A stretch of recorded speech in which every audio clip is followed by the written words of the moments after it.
Yeah, no. On high school football's most distinctive uniform. Thinking about those before them. The ghosts of Cottingham. The All-Staters. Those who made sure to uphold the tradition. They are the black shoes, black helmets, and red uniforms. One of America's most successful programs. They are heroes. They are winners. They are the Easton Red Rovers.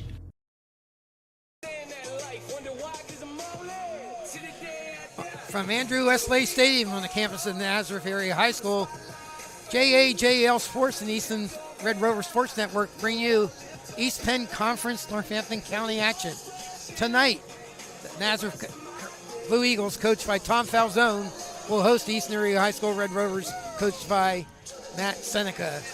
Hello, everybody. This is Jack Logic, along with Tyler Hatten and Jeff Achenzie. We're here to bring you all the football action here tonight.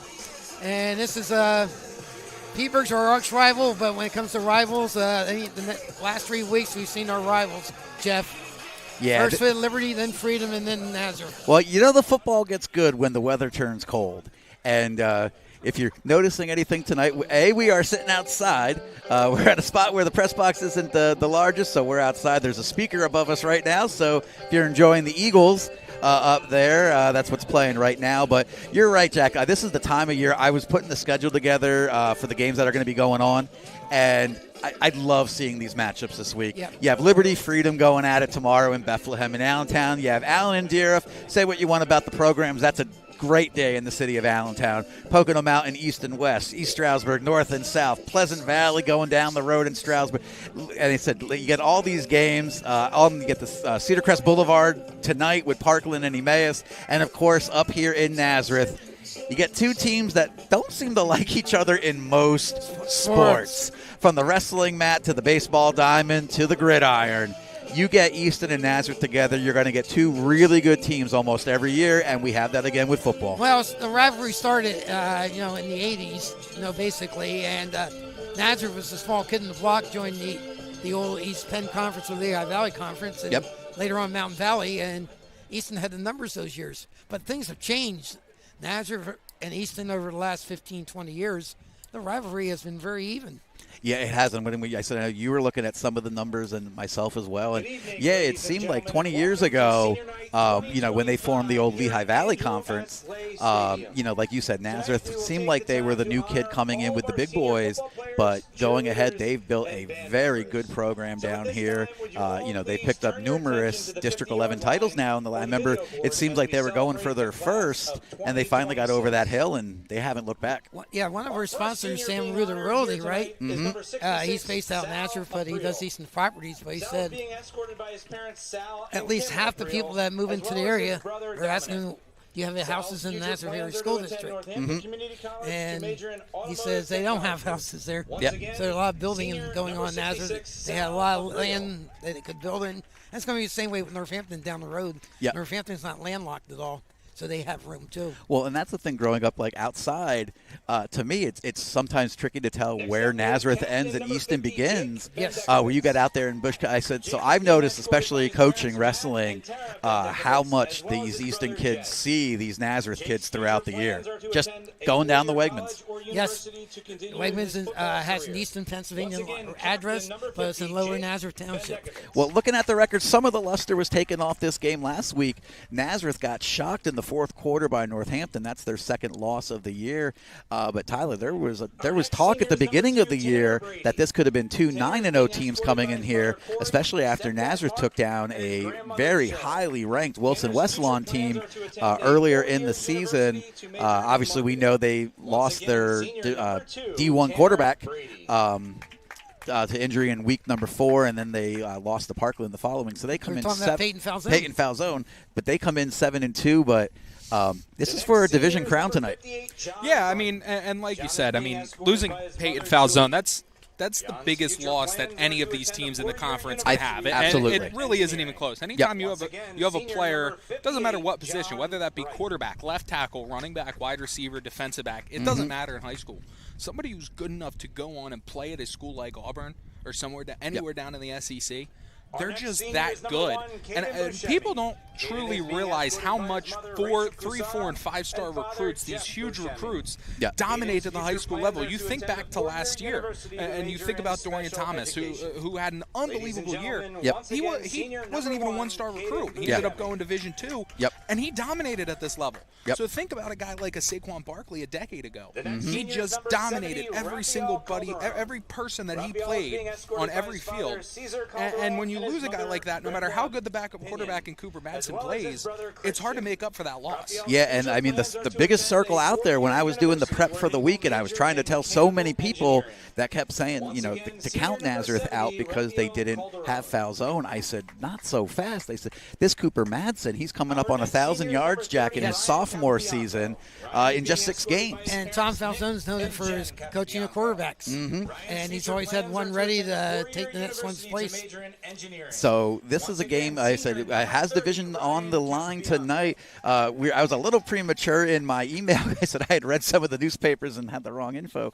But, tonight this will be Northampton County on the line.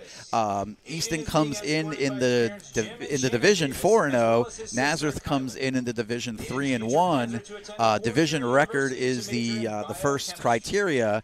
And then that they could both end up 4-1 tonight. And then the second criteria would be head-to-head. And Nazareth would have that. So winner is going to take all tonight. I do know the division trophy is in the house, Tyler. I saw it on my way in. I don't know if the players know, but actually first and second place medals in the division are also in the stadium tonight. Yeah, I mean, I obviously, as I've mentioned, I'm not that much older than all of these players. So seeing some of their social medias today posting about to be here for the EPC championship game, district championship, division championship, whatever you want to call it. It's an accomplishment. I mean, you think back to 2-3 years ago, they won about 4, maybe 5 games in 2 years. Now all of a sudden they're on the brink of a 20-game regular season winning streak. And I mean, I sat on the other side of this stadium 2 years ago. Just obviously not as a player, but as a fan, as a student, knowing it was my last time as a student other than the Thanksgiving Day game, just feeling so down and so dejected that who would have thought now here 2 years later in the same spot, they wouldn't have lost a game since. And you had to wait 4 weeks to play on Thanksgiving Day. Well, and that's I wanted to mention that earlier when you guys were talking about the rivalry. I said I feel like over this last decade or so, and definitely within the last 5 years, but over the last decade, I feel like the football rivalry not taking a back seat, but it's kind of taken a step down compared to some of the other ones. We've seen baseball, the rivalry between East and Nazareth, baseball really take a step up. As much as the baseball team has struggled over the last few years.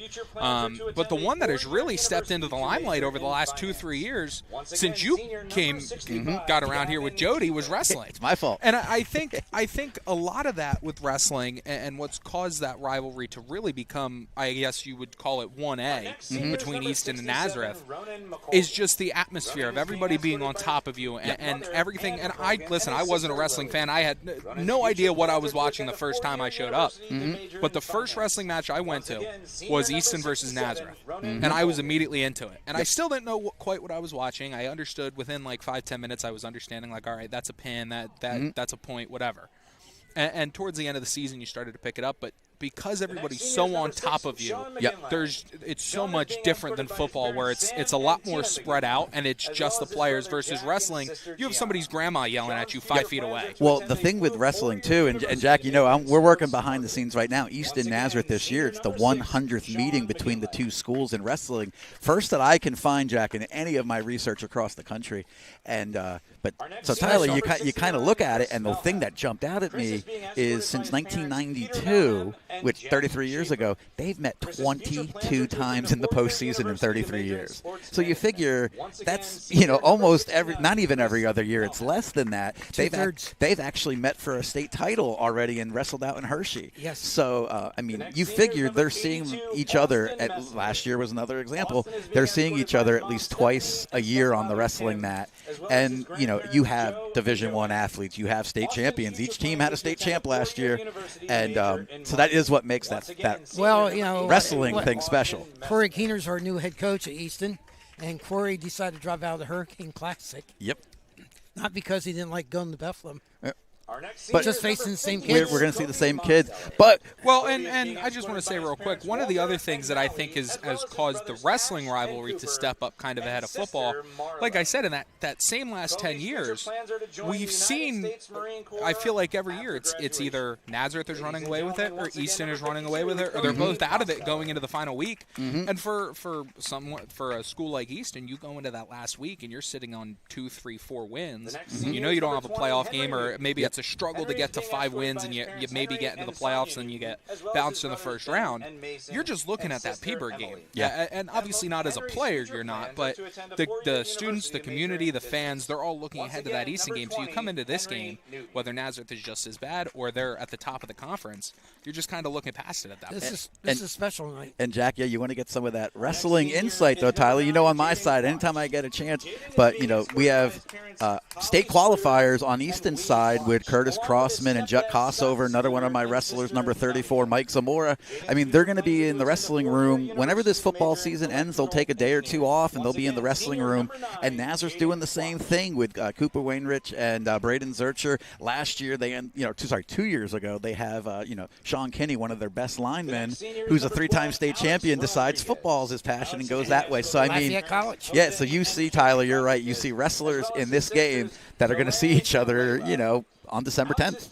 Well, and that just boosts the rivalry even more, right? And look at Curtis Crossman first and foremost. He's a 3-sport athlete, right? He builds that rivalry not just with football, and I'm sure Nazareth has some kids just like this. I'm sure they have kids that are 3-sport athletes, whether it's football, basketball, baseball, or it's football, wrestling, baseball, whatever.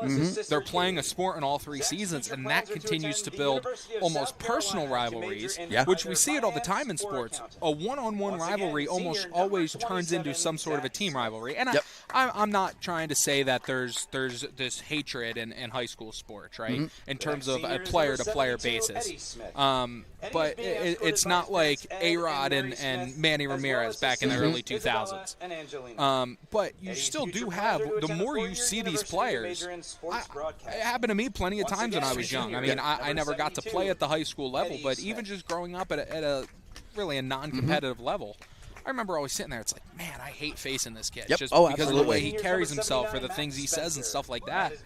And so one thing leads to another, and a pretty cool rivalry blooms. So, Jack, let's take a look at these rankings then. Yes. We know 5 of the teams are into the district playoffs. This is the 6A. There are EPC schools in 5A and 4A, but right now we're just looking at 6A. And number 1 and number 2. Number 1 and number 3. Sorry, I forgot. But you have Easton. They've been in front the entire year. They're sitting up there at 9-0. They're in the playoffs, and they will have a home game next week. We're told it's probably Friday, but don't quote us. Parkland, they're looking to close out undefeated regular season at home this time against Emmaus, and they're also looking to finish 10-0. Nazareth, they're in the playoffs. They're 7-2. They could definitely juggle the top. He said it's tough now. We were talking to a few people.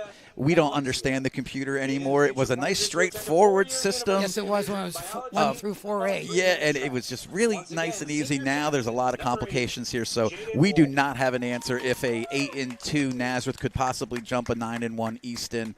We'll just have to wait till tomorrow morning. And then tomorrow afternoon, 4 and 5 are going to go at it. And, Jack, once again, the computer. I said if Freedom wins, they could hop over them and become the 4 seed. Liberty goes to 5.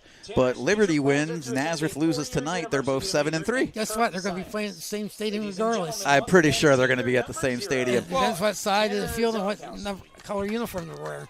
Well, and we've seen for a lot of the year where Nazareth was sitting in that number 2 spot, despite having the one loss, and that one loss being to Parkland, a mercy rule, who was off undefeated Parkland. and below them in the standings. Now, I think a lot of that was chalked up to, hey, this is the first game with a backup quarterback, right? You just lost to Division I SEC. I mean, the SEC, maybe not right now, but for a decade, it's been the best conference in college football. Yep. So to be able to play at that level, like I said earlier, you're pretty freaking good. Yeah. And so to lose that guy, it doesn't matter how good your quarterback is. Losing your starter quarterback is always going to hurt. So I think that's what boosted Nazareth up to number 2. Yeah. But I think in order for them to be ahead of Easton, it all depends on if Nazareth were to win tonight. It all depends on the quality of the win. Yeah. If you see Nazareth come in here and they win by 3 scores, you might see Nazareth jump Easton. That won't matter. Yeah. Well, but It's all by points, Tyler. is it? Yeah, Yeah. it's all by points. Oh. Yeah. Well, if you want to step back, though, Jack, if you want to talk about the best wins for each team, Tyler. So Nazareth probably has the best one in District 11. They have a win over 8-1. an 8-1 Wilson Westlawn, who's pretty highly ranked out there in District 3, and I think they're sitting top 10 in the state from what I saw. That's probably the best win. They're 8th, I think. In District 11. Easton probably has the second best win. CB West. Yeah, with CB West, it's tough to judge with Erasmus Hall, but if you were looking at it with everybody else, probably CB West is your next win. From there, I'm not sure. Parkland's best win is Nazareth. Right.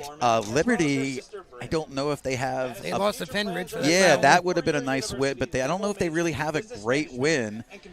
Freedom is in the same deal. Freedom, if they would have beat Downingtown West in the beginning of the year, but they don't have a great win, and Stroudsburg doesn't have so I think outside the top 3, nobody has that real, signature win. Yep. Well, and even with it based off of points, it based off of points, I think if Nazareth does if Easton does walk in here tonight and Nazareth does come out of here with a 3-score win, it does put Nazareth in a situation where even if they don't jump Easton, I think just the moral of the win. Oh, yes. You're right. It's like, all right, well, we just beat the team that everybody says is the best team in this conference and hasn't lost a game in 2 years, other than the playoffs.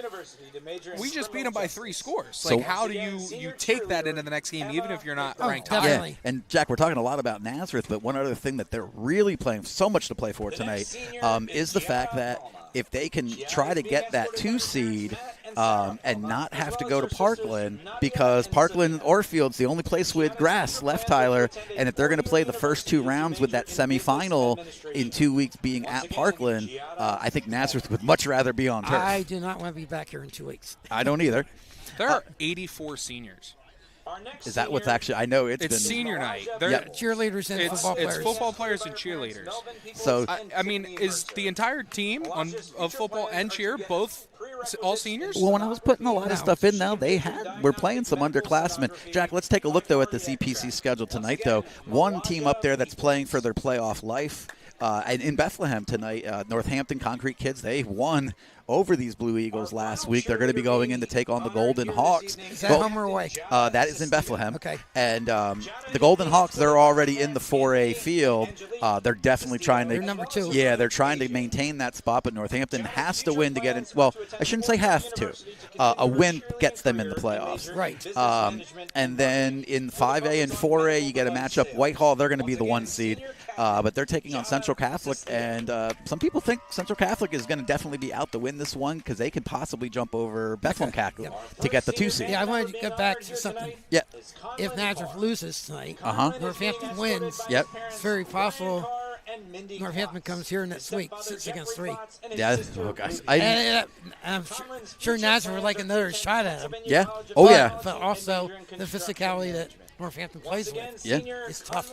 Then jumping out to Lehigh County as well. Emmaus, they're going to head up to Orfield. Parkland looking to close out a 10-0 season against Emmaus, who's struggled. If Emmaus can shock Parkland, they're definitely going to be in the playoffs. They could still back their way in, though, Jack. Yes. So Emmaus could still be an 8th seed next week. Up north, the Battle of 209. Stroudsburg, they're going to be taking on Pleasant Valley. The Mountaineers, their favorite in that one, and that will wrap up a Monroe County title for them. Pocono Mountain West, they do play tonight. I wasn't sure if that was a Saturday afternoon game. It is tonight. 2 weeks ago, I said this game would have been great. Pocono Mountain West really stumbled last week. I think Pocono Mountain East is going to be too much for them. Especially offensively. Yep, I think too much there. Jax, someone's got to win this next game. East Stroudsburg North, East Stroudsburg South. They both had seasons they want to move on from, but they're going to be battling. And East Stroudsburg North is in the playoffs. No, East Stroudsburg South is in the playoffs. Yes. Excuse me.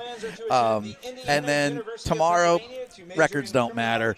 The Huskies, they're going to go at 2 o'clock against the Canaries at J. Burney. And Hurricanes, Patriots, it's a great day in If Bethlehem. Allen could win and get 4 wins, that would be the most in recent history. Well, no, I agree. All right. Should we take a break, Jack? We'll come back, look at starting lineups. There's one other game I want to mention today. That one? New Tripoli. Yeah, go ahead. Southern Lehigh Spartans, coached by former Easton assistant coach Phil Sams, brings this undefeated top-ranked team in the state in 4A to New Tripoli against the defending 3A state champions and ranked number 2 in did the you see state, that one, Tyler? Northwestern Lehigh. Northwestern, they're returning state champs. They were number 1 most of the year in 3A. The number 1 team in 4A almost the whole year has been Southern Lehigh. They play tonight. All right. So two number 1 teams in 3 and 4A, and they're playing Colonial League title bragging rights because they're not going to see each other anymore this year. Not at all. But anyway, we'll be right back. We will go audio only in about 15 minutes. We're a 7:05 kickoff here. So you can stay with us, though, here. You're watching Red Rovers Sports, listening JAJL. Law is a litigation firm located in Easton, Pennsylvania. Their attorneys represent injured parties in personal injury litigation, business litigation, intellectual property disputes, trust and estate litigation, and real estate matters. They serve clients in the state courts of Pennsylvania and New Jersey, as well as in federal courts throughout the country. Chuck Bruno is a founding member of Bruno Law and was born and raised in Easton, Pennsylvania. Contact them today for an initial consultation at www.brunolawfirm.com. That's www.brunolawfirm.com. Bruno Law, focused on results, dedicated to advocacy. Compromised, every passing moment is an opportunity for water to leak into your home and cause serious damage. There's no reason to wait around for help when you have a problem. Fleck Roofing and Construction is a local roofing company in Easton, PA that offers emergency services to residential and commercial customers. Call us today at 610-250-0737 or the web at www.roofwithfleck.com. Music to major in music composition. Once again, Giacomo's Italian Grill, located on Cattell Street in Easton, moments away from Lafayette College. Giacomo's has it all. It starts with their cheesesteak, voted number 1 in the Lehigh Valley. They have great wraps, pitas, paninis, all kinds of subs. Not to mention Italian sausage, which is all homemade. You can get it in mild, fennel, hot, any way you like it. Giacomo's Italian Grill is open Monday through Saturday, 7 a.m. to 3 p.m. For takeout, please call them at 610-438-1954. That's 610-438-1954. Or visit them at their new location, Giacomo's 2 on William Penn Highway, in the former site of the Miller Paint Store location. Once again, that's Giacomo's 2 on William Penn Highway. Giacomo's, they have it all. We'll go through some starting lineups. So we're back here at Andrew S. Lay Stadium. We'll take a look at these starting lineups. Jack, first we'll look at the offense for the Blue Eagles.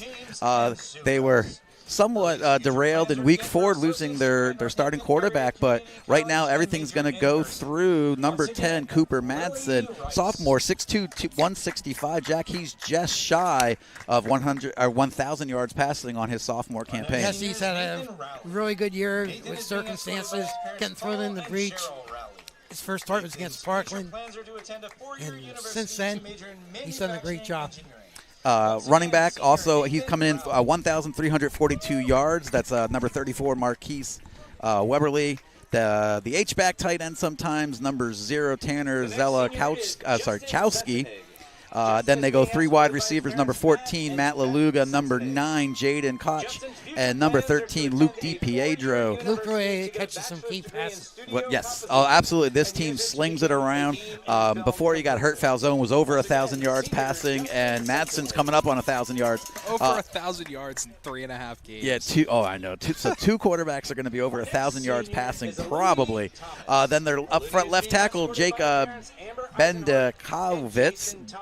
I said it earlier this week really well. 600. Bendakovitz. There it is. 6 foot 245. The left guard, number 67, Roman McColgan. Number 55, Marquise Tavares. Number 72, right guard, Eddie Smith.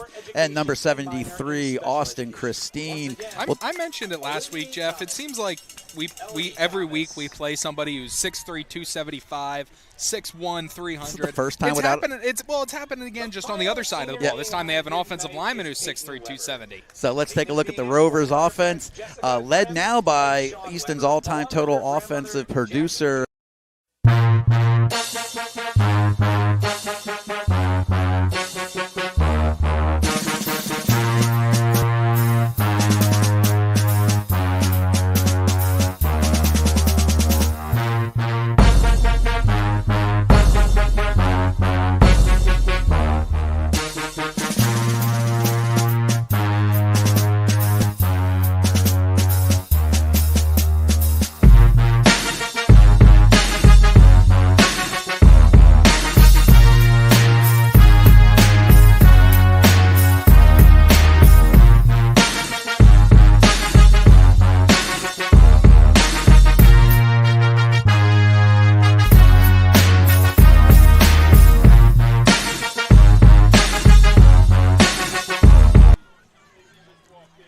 Let's look at the Rovers offense. We talked about how Cole Ordway, he's now at 6,142 yards, Jack. He's Easton's all-time leader in offensive production. But another milestone coming up with Chris Martinez. He's 32 yards shy, Jack, of getting to 1,000 yards. That'll be 2,000-yard rushes for the Rovers. That's very impressive. Taking a look at this defense now, very similar to what we saw last week, Tyler, with Freedom giving Easton trouble. This is going to be a three-man front with 5 linebackers and an umbrella in the first level, nose tackle there that they're going to have defensive tackle Austin Christine, the 2 defensive ends, number 72, Eddie Smith, and number 50, Jake Bendekovitz. Then they go their 3 linebackers, and they have a nickel and a strong safety. The linebackers, Christian Kelly, number 4. Tyler, I said before the game, number 42, Cooper Wainwright. He is leading the conference in tackles, 132 on the year. That's a few. He is just everywhere. Sean Kilpatrick for the Rovers is number 2, and I believe he's at 72 tackles. And then the other linebacker, number 23, Braden Henry. He's 6 foot, 200 pounds. Then the nickelback, number 0. We also see him on offense. That's Tanner Zelachowski. The strong safety, he's the running back, but he's also done really well on defense this year. That's number 34, Marquise Weberly. Then the secondary 3-men over top. Free safety out there in center field, number 84, Chase Brown, sophomore, 5'10". And then the 2 corners, number 1, Caden Buscemi, and number 12, Alex Rodriguez. Let's take a look at those Rovers on defense, and then we'll come back here. We're only about 7 minutes.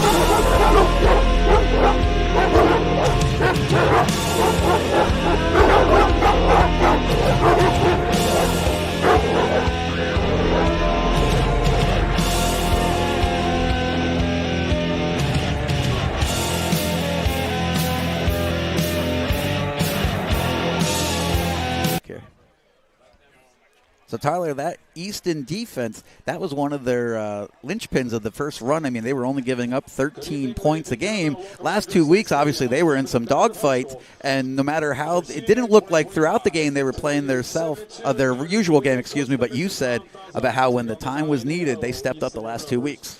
Yeah, I mean, you think about 2 weeks ago, and I kind of been saying it all season, you were looking for somebody to take over that role that Mekhi Grant kind of had last year, where he was that closer. You knew on a 3rd down, 4th down, end of the game, he was going to get there. And Algie Make and Curtis Crossman, your 2 best pass rushers, they did it at the end of the game 2 weeks ago. Yep, Liberty's and game. then last week, I don't want to say luck, but that's kind of what it came down to, right? I mean, Noah, I texted him afterwards. He said he mishit it. It just kind of trickled off his foot and just had enough to get there. And Trayvon Tyler ended up falling down in coverage to let Liberty or Freedom get down inside the 5, and then somehow was able to recover to make the tackle and just far enough back for them to miss the field goal. Tyler, you just got it. When I went back and I was watching that play when I was going through footage the next day, when Tyler falls, he could have given up on that play. He is the one that brings them down and brings them down at the 8-yard line that made it a 1st and goal. So we're going to step away here for a few moments, and we'll come back for the opening kick here from Andrew S. Lay Stadium on the campus of Nazareth High School.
And we're back here at Andrew S. Lay Stadium. Nazareth Blue Eagles taking on Easton Red Rovers.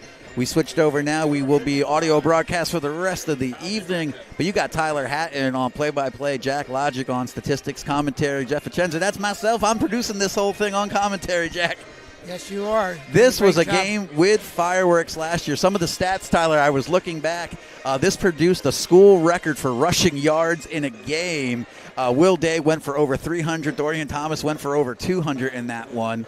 Not the school record for yards in the game. That was 701 total, and that was that game, Jack, back in 2014, the Shane Simpson 7 touchdowns.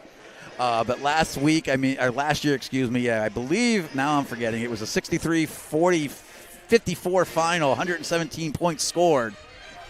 And that was the game that ended 1 minute before 10 p.m. Yes, and 118 points scored. Yeah. And then they turned the lights off. And they legit turned the lights off. Trophy is in the house tonight. EPC Northampton Division title on the line. But there's a lot more than that, Jack. There's bragging rights. There's playoff seeds. And there's a lot on this, a lot at stake here. It's Easton Nazareth. It's Easton Nazareth. This is fun. And we're sitting outside, and if you hear any chattering, it could be our teeth. Yes, and I believe Easton's going to go left to right. And we're also, Tyler is going to do, you're going to do your best night. We're also in a little bit of a canyon here. I can't see much to my left. I can't see much to my right.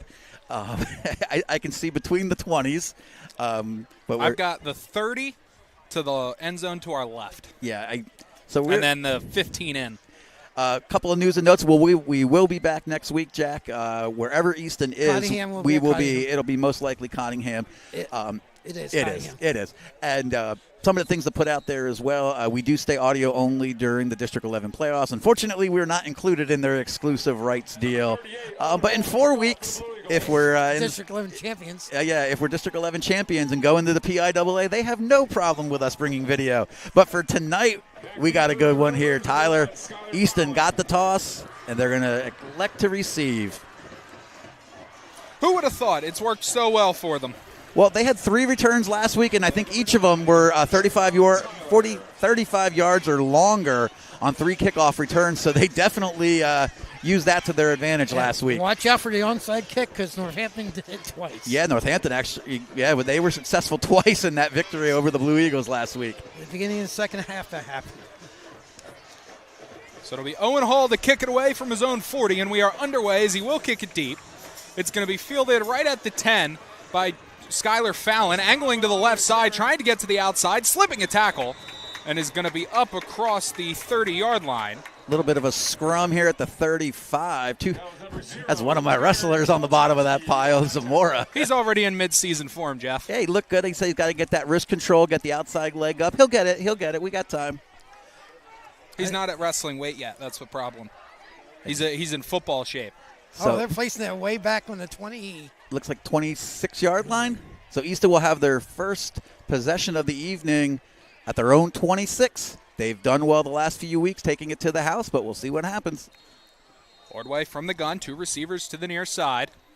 Martinez backfield right. Kossover going in motion right to left.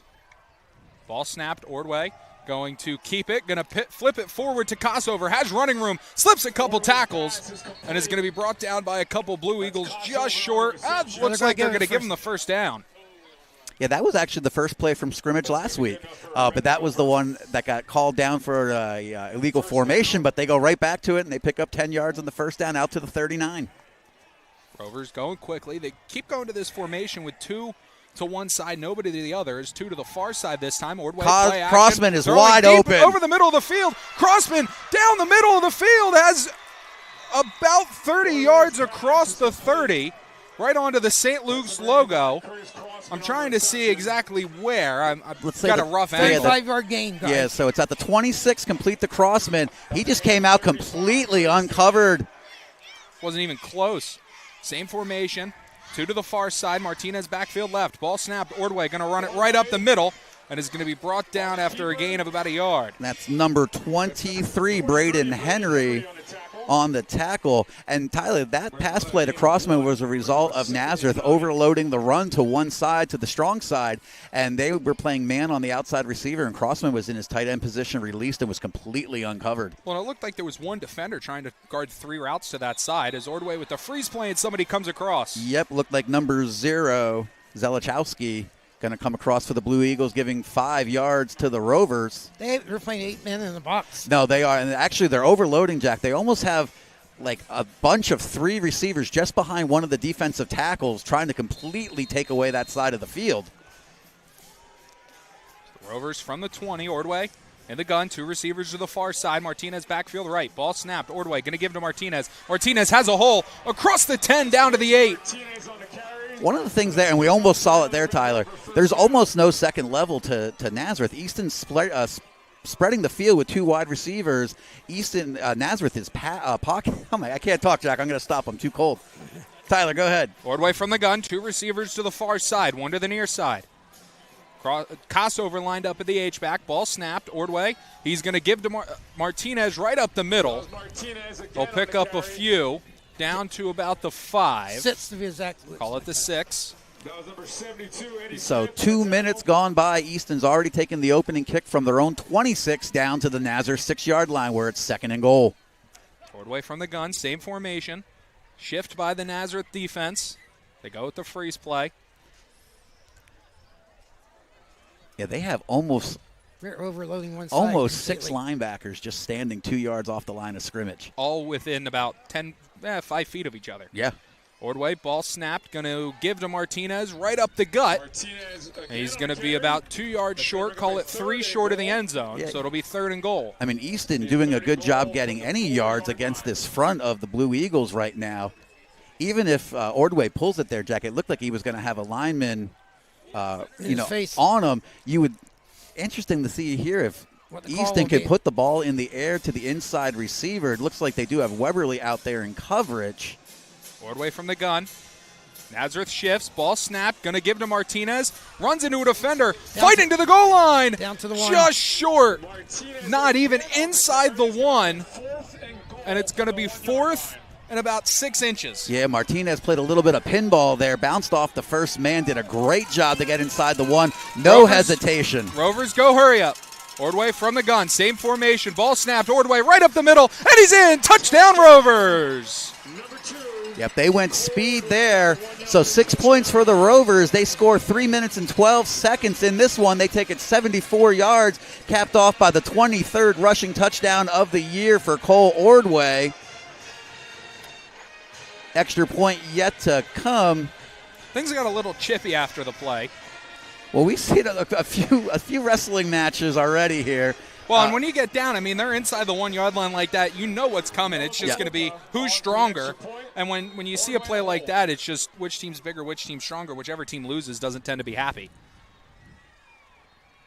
As the snap, Ordway the hold. Borluca's kick is up, and it is perfect.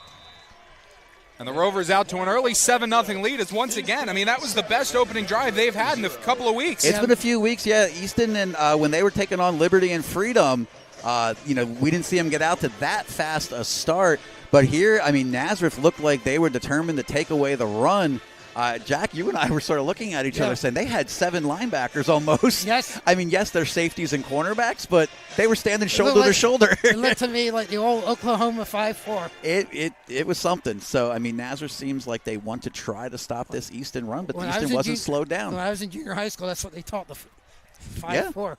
And if you're Cole Ordway, you're probably standing there thinking like, "Hey, I've proven if you're going to stack the box against me, I could throw the football." You can throw the football. And I mean, listen, I'm not going to say anybody could have made that throw to Crossman, but he had 20 yards of open field on every side of him, other than to his left where the sideline was. And one of the things, too, but Tyler, he's proven time and time again he can throw the football. So if you're going to load the box, he's just going to rip you apart. Yeah, and that was not Ordway's first read to Crossman. I mean, we saw it before he did, but he did a really good job scanning the field. It took a while for that play to develop. Yeah. And Crossman stood there for a while. Ordway just had to get through his reads. Yep.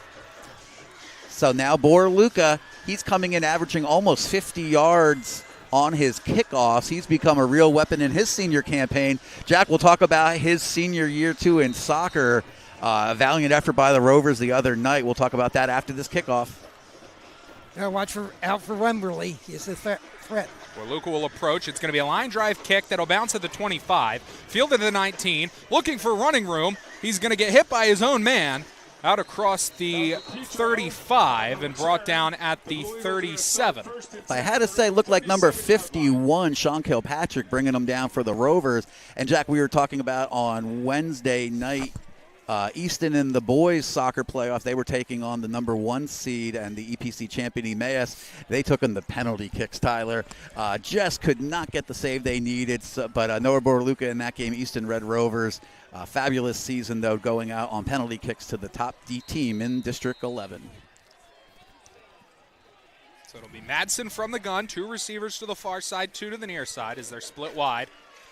Ball snap, going to throw quickly to the right side, caught, and he's going to pick up about 6 yards, maybe 7 on the play. Yes, about 7. Yep. Just short of the 45. That's complete to number 13, Luke DiPietro for the Blue Eagles.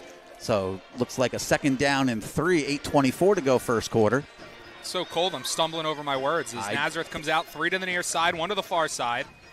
Madsen goes with the freeze play. Marquez Wimberly in the backfield right. Now moving right to left. Same formation for the Blue Eagles. Madsen from the gun, freeze play again, now ball snap, gonna look left, gonna throw over the middle, and it's through the hands of the receiver. That's Tanner Zelikowski. Yep. Went right through his hands. Ball was right there. Yeah, and he had a lot of running room in looked front like of him. he had a seam in front of him. Biddle was going to have to take a tough angle to bring him down, but the ball just skipped off his hands. Jack, we were talking about district playoffs this week as well. Easton girls doing a great job. Soccer and field hockey advancing to next week's semifinals with their quarterfinal wins this week. Hatten from the gun. One receiver flexed way to the near side. 3 stacked up in the slot. Ball snap, going to throw deep down the right side. Incomplete. He overthrew him. Great coverage. Yeah, Unbelievable coverage there from Trayvon Tyler. Adam smothered. Yeah. But again, the issue, you got to make sure you get your head around. He gets away with one there because a lot of the times you'll see officials, if you don't get your head around, they'll just throw that flag. Well, that was intended for number 14, Laluga, and I think Tyler, I don't think he knew the ball was coming either. So, well, they got the ball out so quick, it's impossible to know. Middle back to receive the kick. So, Blue Eagles in punt formation at their own 44, 7:51 to go first quarter. Not a quarterback kicking finally.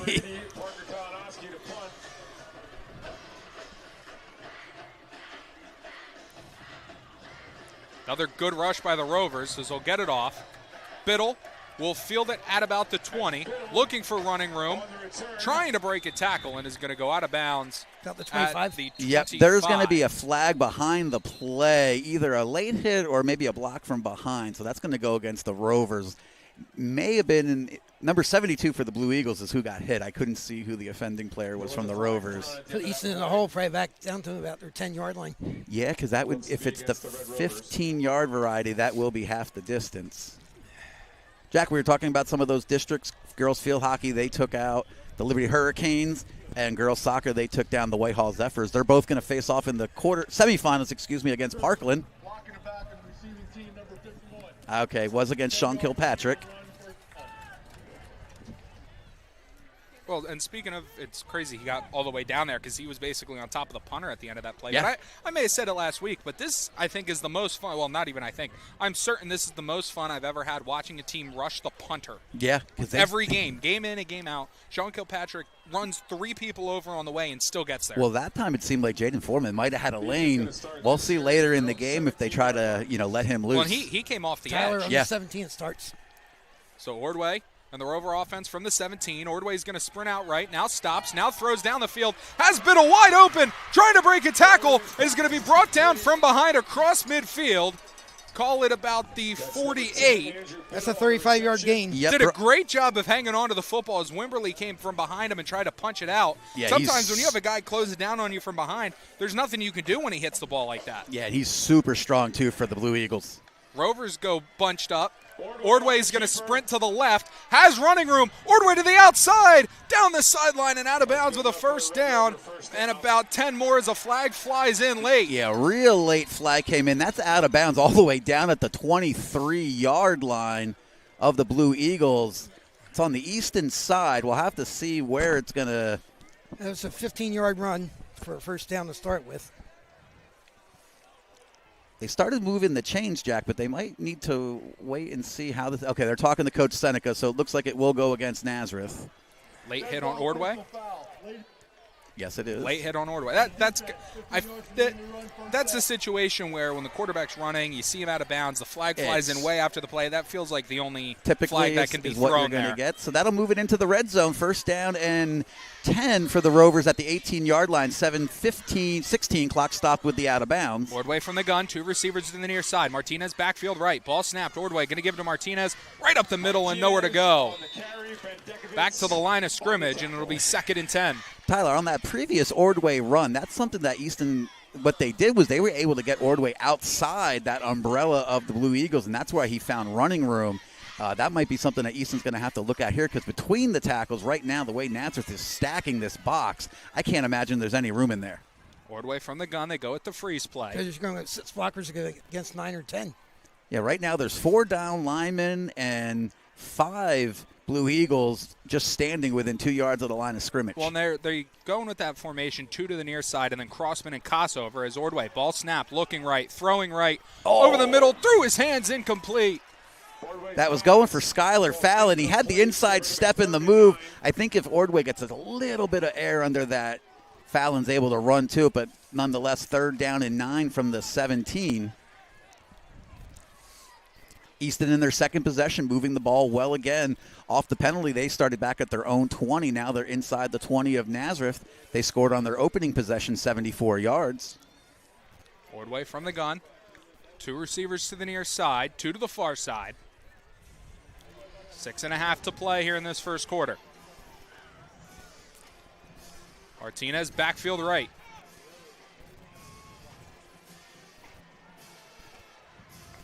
Ball snapped, it's high. Ordway's going to pull it down, has running room, has a blocker, inside the 5, diving to the goal line. 1 yard line. Just short again, just inside the 1. So it'll be a 1st and goal from the foot line. Clock going to wind, 6:22 now on the clock here in the first quarter. Easton knocking on the door again, already up 7-0. 2 receivers to the near side. Ordway from the gun. Martinez backfield left. Ordway going to take it right up the middle, and he's going to walk in for a touchdown. There's the signal. Late. Yeah, 24th. Really, it didn't even look like there was anything to wait for. It seemed like he got in pretty easily. So let me double check that. But 24th touchdown on the ground for Ordway this year gives Easton the 13-0 lead. Keep your foot on the gas. This is what you needed. Well, Tyler, it's what you said. Easton, after the last 2 weeks, and they're aware this is going to be a 4-quarter game. Nazareth absolutely is going to continue to play this game. But, this is what they need to get that cushion. Snap, hold, Borluca's kick is up. Ooh. And just got it through, almost blocked. Yeah, that came off a little funny and looked like number 84 was really coming after that one. That's Chase Brown for the Blue Eagles. Jack, we're also talking some more District 11. Congratulations going out. Easton has captured a District 11 title this year. And couldn't ask for a better person, Jack. Bobby Joe Powell and her girls cross country. They're going to state. Going to the state tournament. They get their first District 11 title since 2017. They just dominated recently. I mean, they have 1 loss on the year. They have not lost in Pennsylvania. They have not lost in Pennsylvania, so figure that out. Steve told me what happened that day. And then also congratulations on the boys' side. Evan Geidish finished 6th in the district. He qualifies top 10, and he'll also be joining his teammates out there in Hershey. That race is going to be next Saturday morning early. And for your wrestling fans, tomorrow at Easton Area Middle School. That's right. You can check out the Dog Duels, 5th annual Dog Duels. It's a preseason event, but as Brad Wilson said, if you got to scratch that wrestling itch, tomorrow, Easton Middle School, 8:30 a.m., you want to be there. So 6:05 with the kickoff, 14-0 lead for the Red Rovers. So Borluca will approach to the 40. This time he'll kick it deep inside the 5, backing up, and it'll be fielded at the 1 by Chase Brown. Brown looking for running room and is going to be brought down stop by 14. Just shy of the 25. Kevin Kidd knows he did his job on that one. Came off the edge, one of the gunners. He got the ankle and made the hit at about the 20. He stumbled forward to the 22, 23-yard line. Nazareth will get their second possession here of the first quarter, exactly halfway through. Nice job filling in. That was my blind spot right there. Yeah. Right where he ended up. Perfect. Right where he ended that play. See, and I actually had a good look. That's the only spot I can see. 20 to the 25 to our right. I cannot see. Madsen from the gun. Rovers move. They're pointing towards Nazareth. Yeah, nobody went forward. If anything, Easton just kind of went to the side, and it is going to be a procedure. It's going to be a false start. So Nazareth, they're going to back themselves up 5. Every week I forget how loud the Easton band is until I stand across from them. Until you stand across. Well, won't have that issue next week. Plus, we'll also be back inside next week. Yes, we will. Yes. Madsen from the gun. Ball snap. Going to give to the running back. Not much running room. And he's going to be brought down right at the line of scrimmage. Looked like Anthony Diaz, number 59, got the first little trip on him. And it will be a loss of 1. So 2nd and 16. We'll see the ball in the air very shortly. Yeah, Nazareth, they're going to be out right now. They have 4 wide receivers, 1 running back to the left of the quarterback, Madsen. Barking out. Oh, go ahead. You're back. Going with the freeze play. Now changing the play at the line. 4 receivers split wide. Wimberly flipping in the backfield left to right. Easton shows blitz. Now they drop off. Going to throw quickly. Through the hands, incomplete. McPeak came crashing down. It looked like he had a play on it, but he just couldn't get there in time. Yeah, Kossover put the hit on the receiver to break up the play. So 3rd down and long for the Blue Eagles, facing this one from inside their own 20. No huddle from the Blue Eagles as well. They seem to get all their plays from the sidelines. That's the good and bad, Jack, to the hurry-up offense. Yes. I said you can hurry up and give the ball back, too. We'll see if the Rovers can hold them right now. Madsen from the gun, 3 receivers stacked to the right. Ball snap, Madsen going to throw quickly over the middle, and he's going to be slung down. Actually, he's going to pick up about 4 yards after initial contact, but is eventually slung down by Skylar Fallon. Yeah, Fallon had a hit on him right at the original line of scrimmage, and the way he was able to spin and keep his legs moving, he did pick up 5 to get it down to a 4th and 5. Inside 5 minutes to play here in this first quarter. Biddle back at his own 40-yard line. Nice punt last time by the Blue Eagles. Easton, we'll see if they come at it again. Like we said, Foreman was off this right edge and had a straight run at the punter. Low snap, fielded off the ground. Foreman did get in there, couldn't block it. It's going to bounce at about the 41, and the bounce in Easton's favor out to the 44. And that's where Ordway and this Rover offense will take over for the 3rd time. Great field position. Yep, 4:29 in the first quarter. We'll be right back here. In 1996, the Marblehead Chowder House offers a casual, coastal atmosphere with fresh seafood, shellfish, and hearty chowders. Located on William Penn Highway in Easton, the Marblehead Chowder House is the perfect spot for family and friends. Featuring dishes unique to New England and open daily, the Marblehead Chowder House has Ipswich belly clams, fresh lobster. 2, 1. Back to you, Tyler. Rover offense goes back to work for the 3rd time today, looking to take a 21-0 lead here in this first quarter. Ordway from the gun, 2 receivers to the far side. Martinez backfield right. Ball snapped. Ordway going to give to Martinez. Has running room. Actually, that's Trayvon Tyler. Stumbling forward. It's actually Trayvon Tyler, like you said, Jeff. Not Martinez. That's the first time we've seen him in at running back. Yeah, that's interesting. Went with the inside zone, picked up about 12. Yeah, that's number 9. I'm even checking, too, because we saw some different running backs. It looks like Tyler staying in. 8 first downs for the Rovers. 2 receivers stacked to the near side. Tyler backfield right. Ordway goes with the freeze play. And the last few weeks, we've seen Martinez come out of the play of the game for a few plays, even a series or two. Well, we at a saw, time. some of the personnel changes were different for Martinez.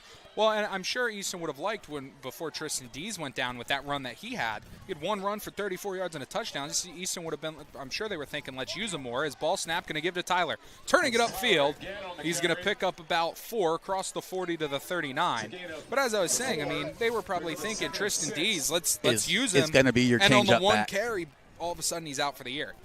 But not only do you lose him offensively, you lost arguably your best defensive player in the early part of the season. He's really playing good cornerback. Yeah, and this is a different personnel set because it doesn't look like Biddle's on the field. They're basically playing almost a 2 tight end with Kossover in as that H-back right behind Crossman. It'll be McPeak and Fallon to the near side. Corner drops off. Naz showing pressure. Now it drops. Ball snapped. Going to keep it. Ordway going to dive forward. Gained about 3. He's going to be just short of the first down by about 2 yards. So clock will tick to 3 minutes in the first quarter with Easton facing a 3rd and 3 on the 25-yard line. Tyler will also talk too. Congratulations out there, number 18, Mason Stout. I'm blanking, but he committed this week to continue his football career next year at the collegiate level. Ordway from the gun, 2 receivers to the near side. Tyler to the backfield right. Ordway going to give to Tyler. He's going to lose about a yard. So 4th and 4 facing the Rovers here. 4 down territory, Jack, at the 37. Yes. We did see Borluca connect from 36 and 37. I don't know if he has 50 in his range.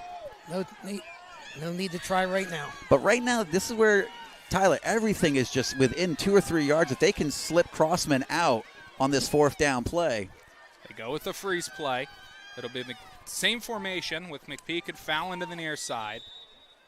And whistles and a timeout for the Rovers. So 2:09 in the first quarter. Easton facing a 4th and 4. They converted their first 4th down on that opening drive for a touchdown. We'll be right back.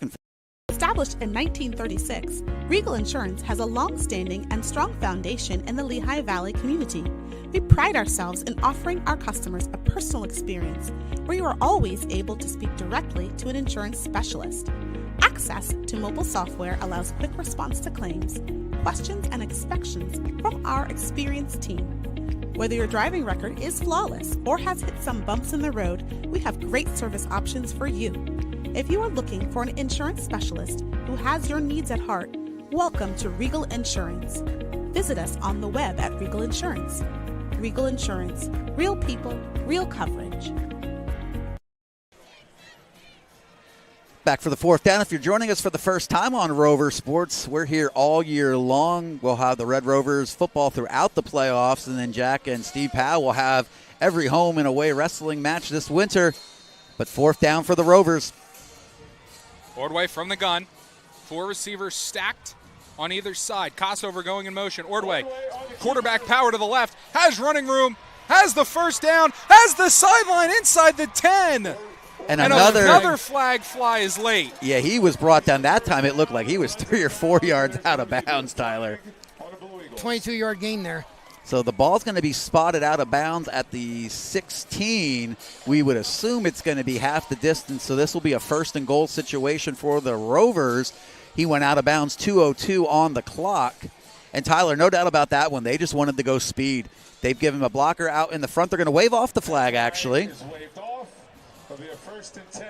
Well, I don't know about you guys, but I kind of lost Ordway as he got to the outside. I thought he was getting pushed out of bounds, but he apparently had daylight down the sideline. Yeah, they did a great job. It looked like they actually were bottling him up about 5 yards downfield, and he ended up breaking it for another 15.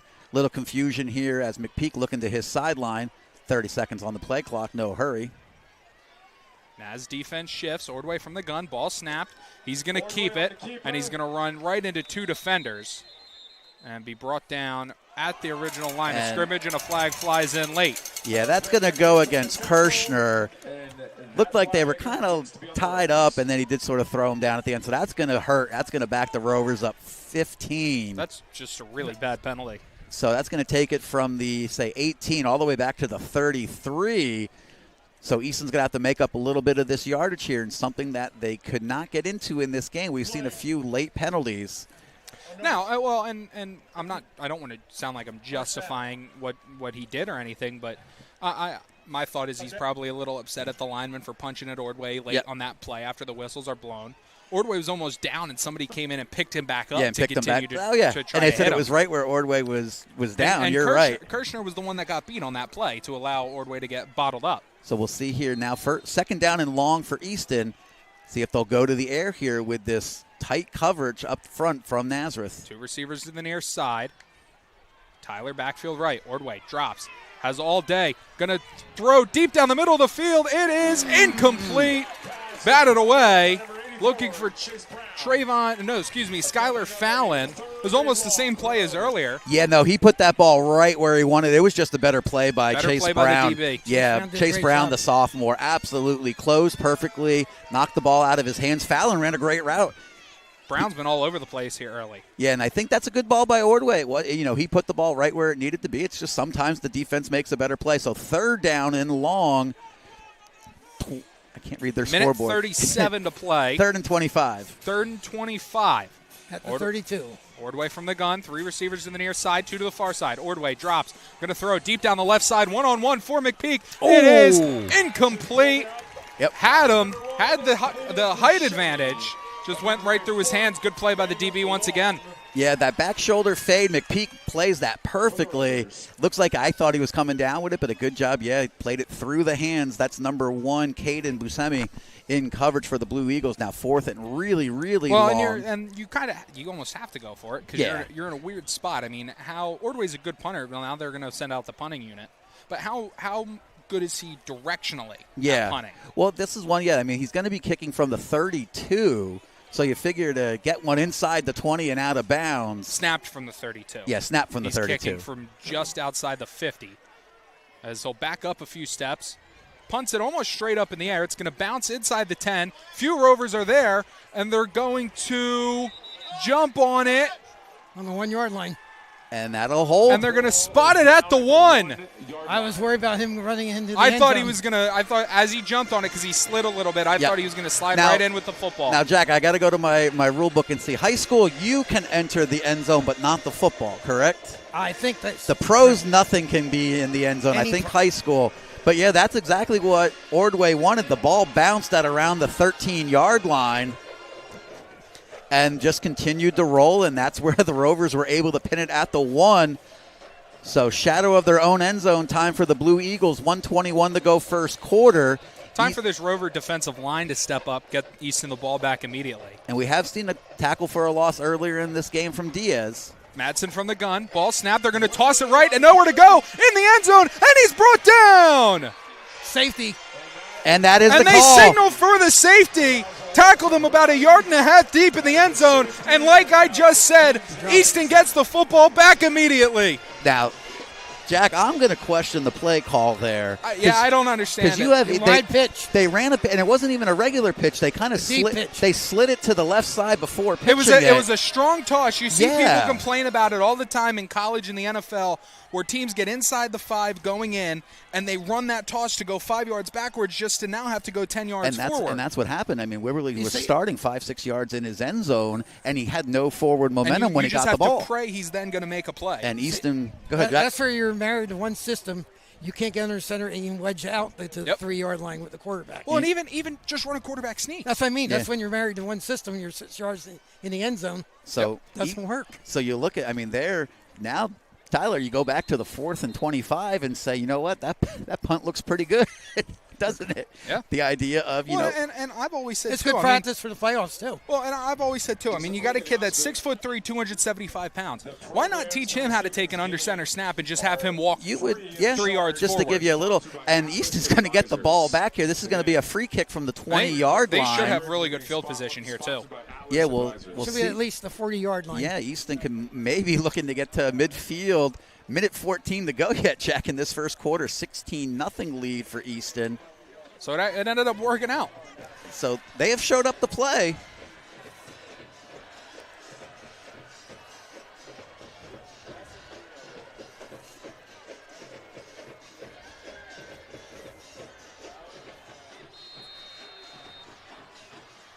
He'll approach at his own 20.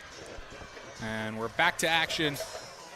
As that one's actually kicked really deep. It's going to be fielded over the shoulder by Fallon at the 20. Has running room as a flag flies. Another flag flies towards this end of the field. Yep, they're going to get Zamora for either a block in the back or and a another hold. Flag flies in late. So the late, there's this another. This game's getting chippy.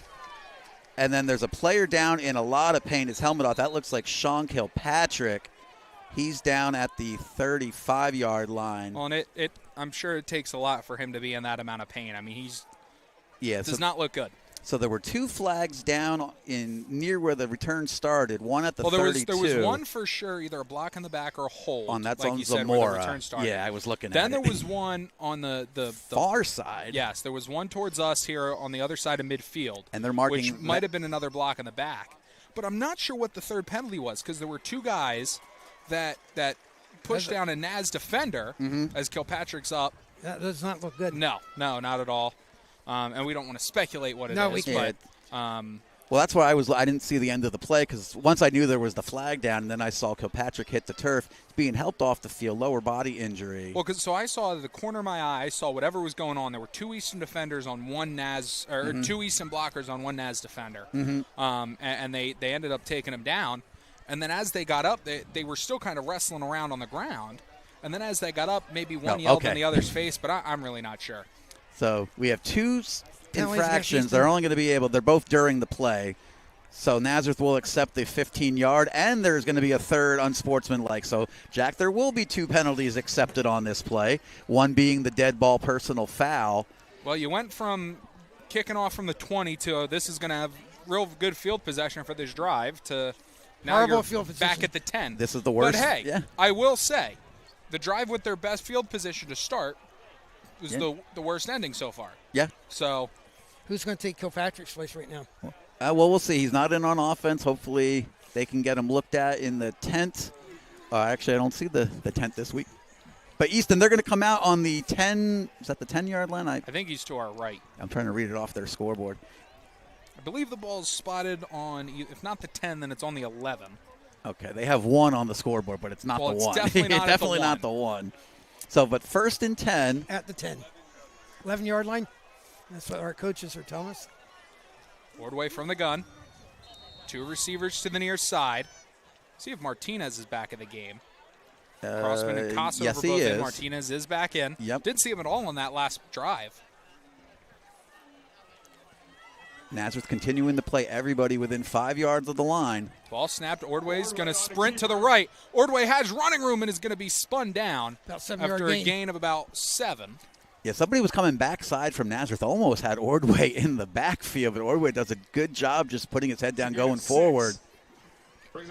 Easton right back on the ball. Nazareth's trying to get a play in as Easton's ready to snap it. I'm hearing, Jeff, it wasn't Sean Kilpatrick. Oh, okay. Maybe 50. I think there's a 50. 61. 61. Okay, Brett Myers. Obviously, it never matters who was hurt. We never want to see anybody get hurt. As Ordway going to give to Martinez. Martinez with running room.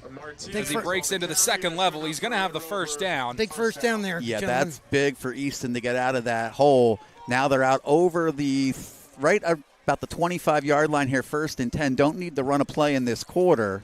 Martinez, he's going to have a long touchdown run at some point. I'm not sure when, but we've seen so many of these where he just gets tripped up at the last second. He's going to have one eventually. So 16-0 lead for the Red Rovers after the safety and 2 touchdowns. We're going to be right back here on the campus of Nazareth High School, EPC football.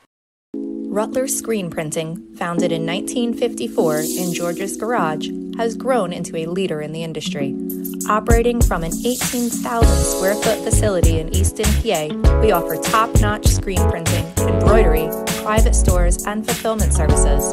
With decades of experience and a commitment to never disappoint and always amaze, we provide exceptional quality and customer satisfaction. Official apparel company of the Red Rovers Sports Network.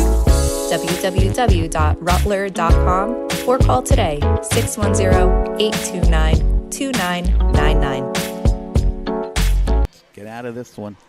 So we're back here at Andrew S. Lee Stadium.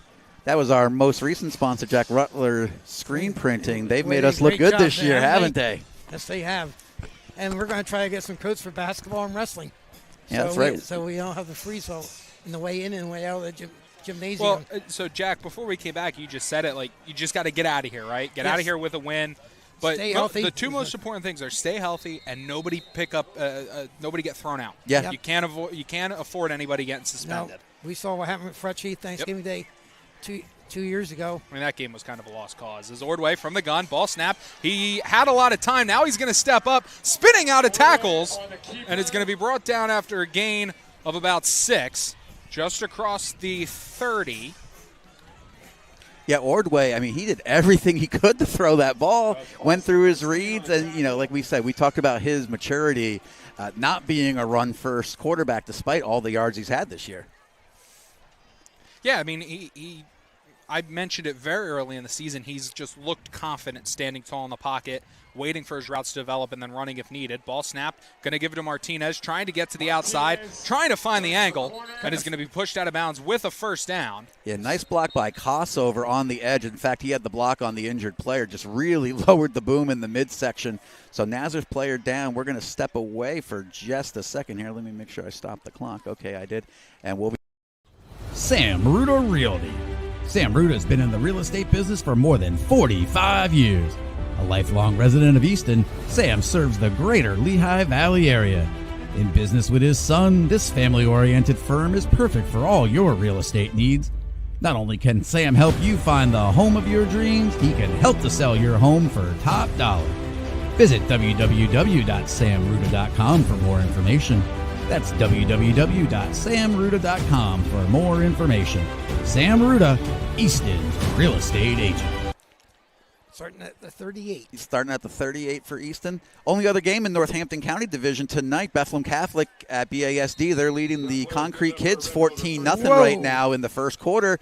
Yeah, they might have been forgetting to, riding that high from last week, coming down to earth right now. Trap game. Yeah, 11:19 to go here, second quarter. Ordway from the gun, 2 receivers to the far side. Martinez backfield left. Crossover and Crossman in the game. Ball snapped. Ordway going to keep it. Going up the seam for Crossman, and he threw it too high, complete. Right idea. No, it's absolutely the right idea for Crossman. I think if he lets that develop a little bit more. Longer. Jeff, you've been asking for that play all year. Oh, absolutely. Easton used to absolutely kill teams with that because you don't see too many times just releasing a tight end like that. We saw the greatest quarterback in the history of this sport make a career out of that, throwing to that tight end up the seam. Yeah. Ordway from the gun, 2 receivers to the far side. Ball snapped. Ordway's going to sprint to the right. He's going to fake passing it to Crossover. He's going to take it up the middle. 8 yards. And pick up about 8. Yeah, 3rd and 2 facing the Rovers here 1 minute into this second quarter. Bit of a surprise, but very early. Jack up there in Orfield. Green Hornets lead the Trojans 6-0. That was a shutout win for Emmaus last year that had us all surprised. Ordway from the gun, ball snapped. He's going to go power read to the right. Going to bounce it to the outside. Ordway has the sideline. Going to fake back it to the inside. Now goes to the inside, makes a man miss, and he's gone. Touchdown Rovers. Looks like 54, Jack, 55 unofficial. 54. And he just made a couple, and then he found that gear on the sideline. I think a lot of the secondary thought that he was going to be just going out of bounds. The next thing you know, he had nobody in front of him. He was able to beat Chase Brown, had a great angle on him. Well, and that play, that shows me that the Eastern, everything is clicking for them right now. Whatever was going on the last 2 weeks where they only put up 17, 20 points in the 2 games, they figured it out. And the way you're able to tell that is when Ordway is able to break off those big runs, because whatever he does, they're biting down, and then he just hits the hole. I texted him a few weeks ago. I said, dude, I didn't realize you had this second burst of speed as Borluca's kick is up and good. I didn't realize he had that second burst of speed that he's shown through this season. No, he has. That's 25 touchdowns on the year, Jack, for Ordway. And he has 133 yards rushing. 133, so that's we'll see where that puts him on the year. I kind of stopped after he got to the school total record. Jack, I know there's a couple of marks out there for him. I think in the mid-20s was second all-time for rushing touchdowns in a season. I do know that's held at 34 is the school record for rushing touchdowns, so he's within 10 of that mark. Another one, Jack, I was looking at, Andrew Biddle, he went over 80 career receptions last week with his 5 catches against Freedom. Let's hope he hits 100 this year down the road. Yeah, I mean, there could be a couple more weeks of football left for this, for these seniors, but they've definitely left their mark. And we'll talk about, Jack, I mean, you've seen a lot of football for the Red and Black, and when it's all said and done, we can talk about where Ordway is going to, rank up there. Yeah,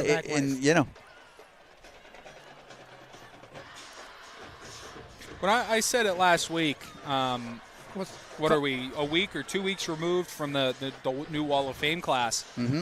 And I said, I mean, Ordway, with his record now and being a 2-sport athlete and a 3-year starter in both sports, it's hard to not put him in the conversation of a Shane Simpson or a Juan Gaddy. Mm-hmm. Obviously different positions, but in terms of the upper echelon of Easton future Wall of Famers and current Wall of Famers, where Lucas kickoff will go out of bounds at the 10. Yeah, he has not done that too much. That was a high booming kick. It went out of bounds, though, at only about the 15. That's going to come out. He just pulled it.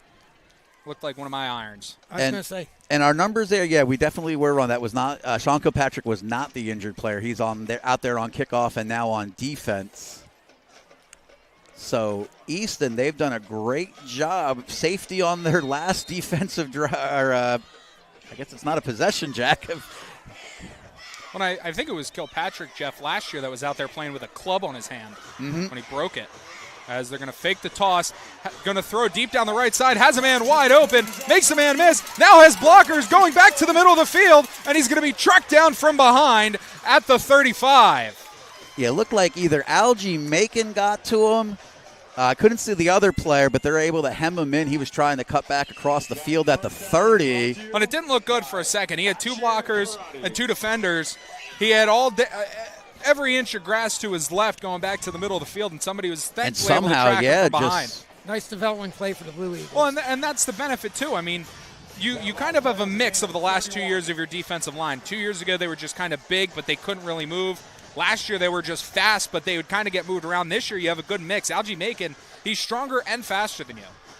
So now they motion Weberly into the backfield. Madsen from the gun. Ball snap. They're going to run that toss to Wimberly. Has running room and a nice form tackle by Biddle as he's going to be brought down. Grosvenor gets shoved late. He shoves back. Nazareth sideline doesn't. You always see the second one, but nobody nobody around us likes that there's no flag, but nobody's seeing the fact that Grosvenor got hit in the face. Yeah. So I've always been a proponent of if you get hit first, you should have a chance to hit back, but I also understand the second one's always the one that gets caught. 2 receivers to the near side, 1 to the far side. He's going to keep it, and he's going to pitch it to the receiver, and he threw it short. Short-armed it. Didn't get it to him. That's just – I don't know if there's a harder 2-yard throw in football, Jack. And he knows he wants that one back. So it'll be 3rd down and 2 at the Rovers' 26-yard line. 9:27 to go here, first half. I will say, going back to the no penalty there, somebody does need to talk to at halftime. Just say, like, hey, let cooler heads prevail. Keep composure. Don't let your emotions get the best of you. We can't have people getting thrown out. Can't have people getting in fights, getting hurt, anything like that. Madsen from the gun, two receivers to the far side. Going to throw to his running back, and he overthrows him. Looked like it went through his hands. Again, it's almost the same play this time with the running back. It's a tough throw. That's a hard throw to ask a high school quarterback to make. Yeah, and he was under pressure that time. He was backpedaling. I think Crossman was bearing down on him, and he had to try to get that over the head of Weberly and just was unable to do it. A big 4th and 2, gentlemen. So, right now everything has gone the Rovers' way. Nazareth needs a big play. Like I said, they start building something down 23-0. Here they are, Tyler, 4th and 2. Madsen from the gun, ball snap, 3 receivers to the far side, going to throw high and incomplete through his hands. Yeah, they had the right setup. They had 3 wide receivers out to the left. They had the first 2 clear the area and brought the third underneath. Looked like he was going to have the yardage for the first down, but off his hands. Rovers hold tough after the big play. They're going to take over at their own 26-yard line. A 2nd and 2 and 3 straight incompletions. Yeah, in control of this one. We'll have to see. Right now, Ordway's speed has been the difference. A few times it looks like he's only going to go for a few yards. Last time we saw him take it for 55. Whitehall's beating Central Catholic, too. A little bit of surprise. 14. Nothing. Yeah, I was surprised. This is probably, guys, the most complete game, at least to this point, little over a quarter. This is the most complete Easton has looked since maybe the Erasmus Hall game. Obviously, you could say the Stroudsburg game. Yeah. But Stroudsburg, they really are not at the same level as Easton. Yep, so let's step away here for a moment. We're going to hear from College Hill Tavern. They've been with us from the start here, Jack, on the Rovers Network. College Hill Tavern, located at 420 Cattell Street in Easton, is more than just your neighborhood bar. It's an Easton tradition.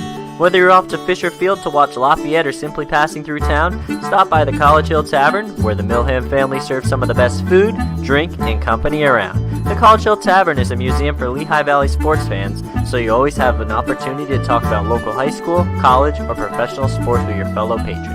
The College Hill Tavern offers a full menu as well as 10 beers on tap with an extensive selection of bottled domestic, imported, and craft brews. If beer isn't your thing, the College Hill Tavern has a fine wine list and wide variety of other liquors. The College Hill Tavern is open 7 days a week from 12 noon until 2 a.m. with food served until midnight daily. Visit the College Hill Tavern online at 2-1. 9:21 to play here in this first half. Rovers out to a 23-0 lead as the offense goes back to work. Ordway from the gun, 2 receivers to the near side. It's Tyler going in motion on the pop pass, and he's brought down for a loss. Yeah, that's number 30.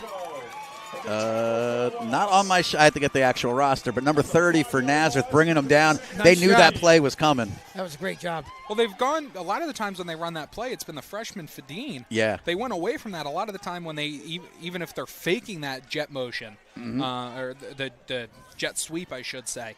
If they're faking that, it's Fadine. That's the first time we've seen them go somewhere else. And this is the first time we've really seen Tyler on offense today as they're going to go. Yeah, no, you're right. It's 2 stacked to the left. Ordway pump fakes right, now throwing right. Has a man at the original line of scrimmage, down the sideline, and is going to be shoved out of bounds at the 45. Looks like Andrew Biddle on the catch for the Rovers, getting it up to the 40. 25-yard gain. 25-yard gain. And they were looking McPeak in the flag route over top, and then he just had Biddle underneath by himself. So ball's out of bounds, clock not running, 8:37 in the half. Biddle going in motion, ball snapped, Ordway, power to the left, has running room, trying to get to the outside. He's going to get brought down as the ball comes free, but it's going to roll to the sideline and out of bounds. So they're going to actually they're putting the ball back at the spot of the fumble because Easton's going to maintain possession. And they fumbled it forward. Yeah, and the fumble went forward. That was a great job coming up from his nickel position. That's number 0, Tanner Zelachowski. 1 yard gain for Ordway. Yeah, it looked like Ordway was going to get the corner. Nice tackle. Yeah, really good job to come up and cut him off. And actually the clock's going to run when they put the ball back to the spot of the fumble. 2nd and 9, Ordway from the gun. 2 receivers to the far side. Martinez backfield right. Easton at their own 46 now. Plenty of time on the play clock. Actually, not 5 seconds, excuse me. Martinez flips right to left. Easton's got to go. They get the play off. Ordway's going to give to Martinez. Martinez with running room right up the middle, being pulled by his waist, fighting forward, and is going to be down inside the 35, call it the 33. Another first down on the ground for Easton right now. And we were saying with so many players in the box for Nazareth that Easton might struggle. Right now, not the case.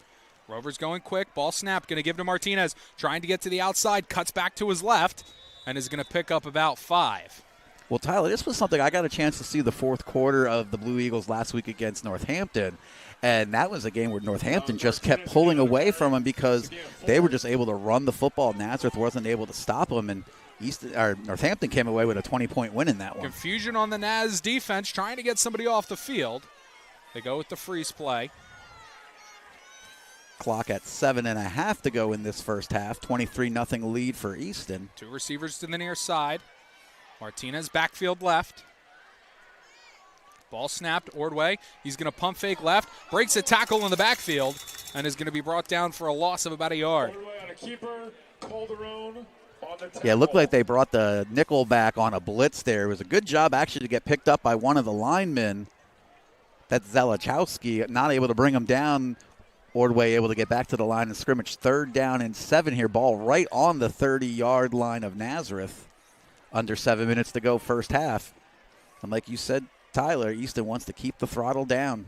Away from the gun. 2 receivers to the near side. Crossman and Kossover. Lined up tight end H-back. 5 on the play backfield clock. left. Excuse me. 6.5 to play here in this first half. Ball snapped. Ordway going to give to Martinez. Counter run to the left. Fighting up the middle. Did a good job in real tight quarters. They said they were going the counter back to the left side. He had Kossover with a nice block on the edge. Wasn't a ton of running room. Put his head down and picked up 3 to get it down to a 4th and 4. 6-minute mark here in this second quarter of play. 2 receivers to the near side. 4th and 3. Rovers go with the freeze play. Somebody moved but didn't come across. Yeah, we've seen Easton already pick up 2 4th down conversions in this first half. Now under 6 minutes. Martinez, backfield left. Ball snapped. Ordway going to speed to the left. Now going up the field. Being pushed forward. Getting through. And he's gone. Touchdown, Red Rovers. You're right, Tyler. You saw that before I did. Cole Ordway they just ran a power to the left that's worked 3 or 4 times already today. Got pushed forward by his blocker and came busting through the tacklers, and nobody had a chance. Yeah, the Blue Eagles had him stopped, it seemed, about 2 yards shy, but they weren't able to wrap it. Ordway was standing straight up, and he just got pushed from behind, Tyler. You saw that before I did. So 29-0 Easton, 5:35 to go in this first half. I mean, it looked like they were going to be stuffed, if not the line of scrimmage, gain of about 1. As Borluca's kick is up, it's good, and the Rovers lead 30-0 here in this first half of play. So let's step away for a moment, catch our breath. We'll be right back. That's the 4th rushing touchdown on the ground for Ordway. Gets him to 26 on the season, and we'll be right back. Let's check. East Side Cafe and Grill is Easton's newest go-to for amazing breakfast and lunch. Located at 1100 Bushkill Street in the former Uncle Wesley's, the West Side Cafe and Grill continues that tradition of excellence. From gourmet French toast and waffles to juicy burgers and cheesesteaks stuffed to the brim, we are ready to bring you our creations in quality. Our wide variety of coffee options fit any preference or routine. Open Tuesdays through Sundays. Stop in today for a bite to eat. Don't forget, We're open late until 7:30 p.m. on Fridays for home Easton football games. Call us today at 610-438-0799. That's 610-438-0799. The Westside Cafe and Grill, Easton's newest tradition. We're back here at Andrew S. Lay Stadium on the campus of Nazareth High School, where Easton's out to a surprising 30-0 lead over the Blue Eagles with 5:35 left. Tyler, it's all yours. So Borluca ready to kick it away from his own 40. His legs getting tired of it, I think. Yeah, a lot of kicking for him today, and after the long field goal last week. Jack, maybe a surprise up there. Northwestern Lehigh, 22-0 lead in their showdown against Southern Lehigh. 9 to go in that first half. Borluca's kick is up. It'll be fielded at around the 14 and brought out across the 30 to call it the 31. I'm not surprised they're winning, but the score shocks me.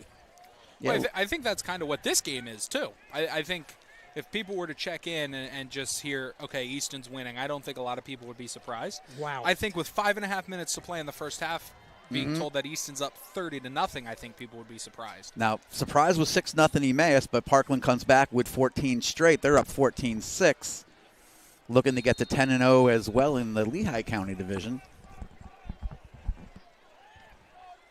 Madsen from the gun, 2 receivers to the near side. Running back, receiver from the far side goes in motion. Ball snap. They're going to run off of it to the left, and he's going to pick up about a yard, maybe back to the line of scrimmage. Yeah, I was looking out after the play. I was watching. There's players that have been going right down to the whistle. Did we get a Pocono Mountain West East game or not? Yeah, it was 7. Let me see if I can find that. I thought it. Oh no, that's 0-0. So we don't have a score reported. Pleasant Valley, they're over Stroudsburg right now, 7-6. Pleasant Valley beat Pocono Mountain West last week. They've rebounded well this year. Nazareth going quick. 3 receivers to the near side, 1 to the far side. Wembley backfield right. Ball snap. Going to throw left side. Caught. Trying to make a move to make some guys miss. We'll pick up about 6. Yep, going to get it down to about a 3rd down and 3, 4 to go here in the first half. Nazareth inside their own 40, trying to go quickly here. Easton wants to get out here and cover these receivers. Madsen from the gun, 3 receivers to the near side, 1 to the far side. Wimberly, backfield right. Correct.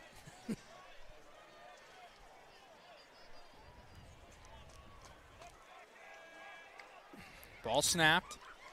Going to look right side, going to throw, and it is incomplete as McPeak with a huge hit and from behind on the receiver. Tyler, if you saw, he knew that's where the ball, he timed that He saw that the perfectly. whole way. I think an inexperienced kid runs through that receiver and gets called for the pass interference. He waited for the moment that the ball got to him before he was going to layer. I know he got lacrosse offers, but he keeps on playing the way he is this year, next year. I know. That's how I felt with Cale. Cale DeSora was so enjoyable to watch on the corner. He's been an unbelievable – Sean's been an unbelievable corner this year. What an athlete, too. And we watched last year him play his way onto the field and then actually command the field this year. So 4th and 4, excuse me. He had, honestly, in my opinion, the play that won them Thanksgiving last year. Oh, yeah. As they'll get the punt off. It's a good punt. It's going to be fielded by Biddle at the 30 and is going to be launched out of bounds as a flag flies. It wasn't even close. Biddle got destroyed. He's up. Biddle's fine, but yeah, he hopped out of bounds, was standing still, and got nailed. I'm shocked that he didn't get the wind knocked out of him. Yeah, he got crunched. So that's going to take it from, let's say, the 35 all the way up to midfield. So Easton looks like they'll start this drive right almost in Nazareth territory, up 30-0. And Jack, like you said, maybe try to get out of this one. Might as well. Go down and score again. Get the mercy roll so you have a quick second half for yourselves. So let's see. We're waiting to see what the penalty is. The return was marked at the 37. So if they mark off, should take it to the 48 of Nazareth. Couple of news and notes. We will be back next week. We're expecting the game to be at Cottingham Stadium on Friday evening. That's what we've been told. And after the play, personal foul. Laid it out of bounds, number 23. 15 yards. Okay, so that is the call. It's going to be unsportsmanlike. That's going to take it to the Nazareth 48. Jack, I have my clause. I will be off the air next week. We'll be back. It'll be Tyler and Jack and maybe a cleaner show. You won't have me babbling. No. We'll miss our mentor. Tyler, it's going to be fun. I said you're going to be doing technology next week as well. That never goes well. Will be more your paycheck. I'll be trick-or-treating when you call me. It'll be fine. Ordway from the gun, ball snap, play action. Going to throw it deep down the left side for McPeak, coming back for it, and it is intercepted. He threw it too far to the inside. And they're saying the ball hit the ground. It was incomplete. Yeah, the back judge emphatically running emphatically in. Pointing to the ground. That's a great word, Jeff. I would have never come up with that in a million years. Yeah, we don't have the angle to see. I mean, he looks like he goes up and comes down, but yeah, I mean yeah, he came running in, pointing straight at the ground. Yeah, he wanted to make sure that they got the call right. So Easton gets arguments from Nazareth, understandably, but yeah, I mean, with no replay, there's nothing you can do. But like we said, the official that came running in absolutely knew what he saw. Tell you what, they got a lot of players with names that tie to the Sopranos. They did shoot an episode here too. They have a kid named Buscemi. Yeah. So if you don't know Steve Buscemi, and then they have a kid named April. Mm-hmm. Yeah, I think they shot at the quarry here, one of the episodes, if I remember correctly. Yeah. Ordway from the gun, sprinting right, has running room, trying to get down the sideline as a flag flies. He's going to have the first down, but we'll see the flag. Well, it wasn't Transformers up at Steel Stacks once, too. Yep, Transformers 2 was shot there in the early 2000s. This area is more famous than people give it credit for. Actually, they never filmed it here. It ended up being a series on FX, but there was a book series called The Strain, and the entire epilogue of the first book was set in Nazareth. Holding against Easton. Holding against Easton. That's about where we thought. It was 3 yards downfield. So actually 3 yards will go on the rush for Ordway, but it'll come back 10 yards. Nope, now they're saying it happened at the line of scrimmage. This is where Jesus was from, isn't it? Also where Jesus was from. Nazareth from Bethlehem. Yeah, as my aunt would tell you. I remember being so confused when I was younger. I was like, what do you mean Nazareth? Ordway from the gun. 4 receivers split wide. Martinez backfield right. Ball snapped. Ordway. He's going to fake right. Now coming back left. It's that screen to Biddle, who gets hit after a gain of about 4. Yeah, good job recognizing that by Nazareth. Yeah, Easton's been really successful with that this year. So 3rd and 17 for the Rovers. So 3rd and 17 after the penalty on 2nd down. Been a little bit of hiccups here, Jack. We had the interception that they called incomplete. I would like to see we're obviously not going to be able to see a replay of it unless one of the channels here has one. But I mean, from our angle, it looked like it was picked off. Mm-hmm. But the back judge has a significantly better angle than we do, being stuffed back here basically in the middle school. So Ordway, ball snap, looking right, now looking left. He's going to step up. He's going to run as a flag flies for a hold. Ordway breaking a tackle, and he's going to slide down just short of the first down marker. It's not going to matter. Yeah, the sidelines wanted that call, and they got it. So that's going to be a hold. Nazareth will accept it because they're not going to take the 4th down and 1 here, Jack. Ordway is limping. He the way he I think he slid down because he was hurting a little bit. I'm not sure if it's his ankle or just the leg as a whole and knee, whatever. But you could tell by the way he slid down on that play, he was like, I can't keep going. The way he got tripped up from behind might have triggered it. Yeah, it looked like somebody came in when he was about 15 yards downfield. He kept his feet going, but he did kind of get clipped down low a little bit. Sometimes when one foot gets hit, you end up tripping over yourself, and you never know once that happens. Well, it's 3rd down and a mile right now, yes, guys. 3rd down and a mile. Back to where that punt originally went out of bounds by Biddle. Well, they were in a worse spot than this earlier. Ordway from the gun, 3 receivers to the near side, 2 to the far side. Ordway trying to break a tackle. He will. Has a block. Now moving left. Going to throw down the left side, and it's incomplete out of bounds. That'll bring up 4th and 25. And we'll see Ordway will probably stay in for his punting duties. Jack, I would have maybe liked to seen Easton keep it on the ground there to keep this clock running. Yes. Nazareth, though, all 3 timeouts, if I'm not mistaken. Yes. 2:43 to go here in the half. Easton wants to close this out. They don't want to give any breathing room to Nazareth for them to build on. Nazareth will receive the second half kick. Just have a good punt and pin them deep. Get a stop. Go into the half. As Ordway gets the punt away, it's going to be caught off the fingertips at the 38. A lot of pushing and shoving after the play. Yep, so that'll net Jack about 28 yards on that punt. 2:38. Let me get my clock correct. Somebody at the end of the play said something to Sean Kilpatrick. He just kind of gave a little point to the scoreboard. Well, that's I mean, and Tyler, that's some of what you want to teach in the way of discipline right now for Easton, because things are going their way, and you know. Well, and I mean, if you're going to say, you don't even need to say anything at this situation. No. Just give them a little point to the scoreboard. Don't make it anything too crazy, and move on. It's Madsen from the gun, empty backfield, ball snap, going to throw quickly to the right side. McPeak again over there with a huge hit. That'll go for about 4 yards. Let's see where they spot it. Not even, maybe 3 yards. So up to the 41. I don't know if I've ever seen a corner at this Stick level people. play the flat and have such big hits like McPeak He does. just seems to have a reaction time He plays to the flat so well. We saw it a few weeks ago with the pick. Easton does get the Rovers come across. Yeah. It's Grosvenor. So that'll give 5 to the Blue Eagles. More manageable now with a 2nd down and 3. That'll actually take the ball up to the 46-yard line of Nazareth. Clock will continue, though, the run at 2 minutes, 10 seconds. You know, speaking of things taking place here, Billy Joel. Yes. Singing about Allentown. Singing about Allentown. Madsen from the gun, ball snap, going to throw Picked quickly. off. And it's through the hands of McPeak. Jeff! He read it right. Last week's. I mean, I just said it. I've never seen a corner play the flat so well.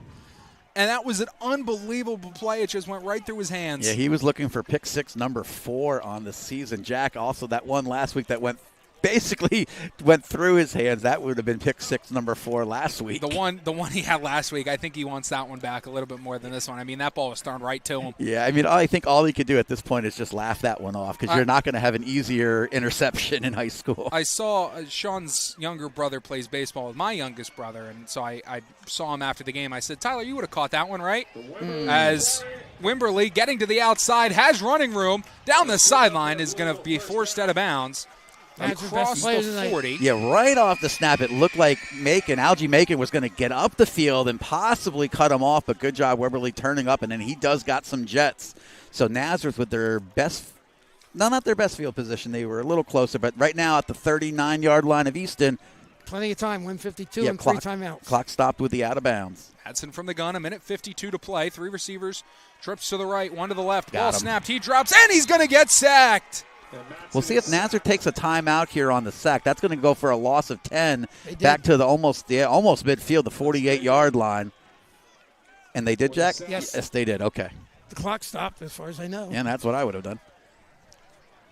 Although it doesn't seem like. I think I heard Macon got home on that one. Yeah, Now the clock's running. They stopped it on their own. The press box did. I think they assumed timeout. Okay, they reset it to where I had it. I had it at 1:37 when you said they stopped it. So Madsen from the gun, 3 receivers to the near side, 1 to the far side, going to throw quick to the far side. It's caught, and a gain of about 4. Yep, Leluga on the catch, Tyler on the tackle right away, and good job to wrap him up. Clock is still running. Yep, 3rd and 15, ball at the 43 of Easton. 1:10 going to be on the clock now. Clock still running, 25 seconds on the play clock. We'll have to check Jack, too. I know Madsen was only about 32 yards shy of 1,000 yards passing. I'm sure he has it. Madsen from the gun. 4 receivers split wide. Wimberly backfield left. Ball snap. Madsen looking down the right side, throwing incomplete. That's a real far throw. Put it out to where only his player could get it, but Nazareth's now going to be facing a 4th and 13. Yeah, I mean, he's at the far hash trying to throw 20 yards downfield to the opposite sideline. Yeah, so that's doesn't matter who you are. That's not an easy throw, especially at this level. Yeah, I mean, so to put that on the receiver, he had about 5 or 6 yards out in front of him. Good coverage there. There were 2 Rovers on the receiver. So now we'll see Easton here, what they dial up in their coverage. Under 50 seconds to play. 48 to be exact. 4th and 15. 3 to the near side, 1 to the far side, and whistles. Easton takes their timeout. And a timeout. So let's step away for 30 seconds. We'll be right back here. A lot of big things going, and listen, it's all you guys have been doing a great job. We just want to thank you guys again this month for just putting the hard work in to let us get where we need to get to. Here at Kelly Nissan, we value our customers and community above all else. We strive for excellence, from sales to service, and everything in between. We are your Kelly Nissan. And we want to see you guys year after year with a smile on your face. So come on in. We'd love to meet you. Don't run it yourself. Go to Martinez or someone. Yep, so we're back here, Jack. Couple updates real quick. That's a halftime now up there in Broadheadsville. Pleasant Valley 7-6 over Stroudsburg. Parkland, they get another score, 21-6 now. Second quarter over Emmaus. Bethlehem Catholic, they're going to take it into halftime with a 17-6 score over the Concrete Kids. K-Kids in desperate need of a win tonight to try to lock up a playoff spot. I'm curious, after what happened last week, if Northampton's getting the ball to come out for the second half, how they're going to start that kickoff. Yeah, Northampton has had very interesting four-quarter games this year. Madsen from the gun. Trips right, going to throw deep down the right side. One-on-one coverage, has his man beat, and it's caught inside the 5, down to the 2. Del Petro gets it down right actually where the extra point would be marked, so about the 2.5-yard line. Grosvenor trying to get back on side. He will. Clock should be run out. It's going to run 40 seconds. Hand off to Wimberly. Right up the middle. Wimberly gets stuffed. Continues to fight. Giving a second effort. Down to the 1. Pushes forward to the 1. And Nazareth will call a timeout with 33 seconds to play. Yeah, and Madsen let that bomb go under duress. He got hit immediately when he threw. Ball stayed up in the air so long, I thought he overthrew his receiver, Tyler. Well, and that's what ended up saving the touchdown because he had to dive for it, and as soon as he hits, then he's down. Yeah, good coverage there by Easton. I mean, he just put the ball beyond everybody, and he allowed him to run to it. Yep. So, goal line situation here, 33 seconds in the half. They have one timeout left, so they can run the ball. Yeah, Nazareth can definitely can run the ball. Easton has none. And this is a situation where I was saying you don't want to give any sort of hope. Nazareth's going to get the ball to come out in the second half, trailing by 30 right now. You suddenly don't want to see it turn into a 16-point lead. Right, or less. In the third quarter. I mention every week about how Easton is able to, the band goes from one out of bounds line of the end zone to the other. Mm-hmm. They're taking up the entire sideline. They're stretched out from goal line to goal line. Madsen from the gun, high snap, fakes left, now throws right, and it's going to be knocked down incomplete.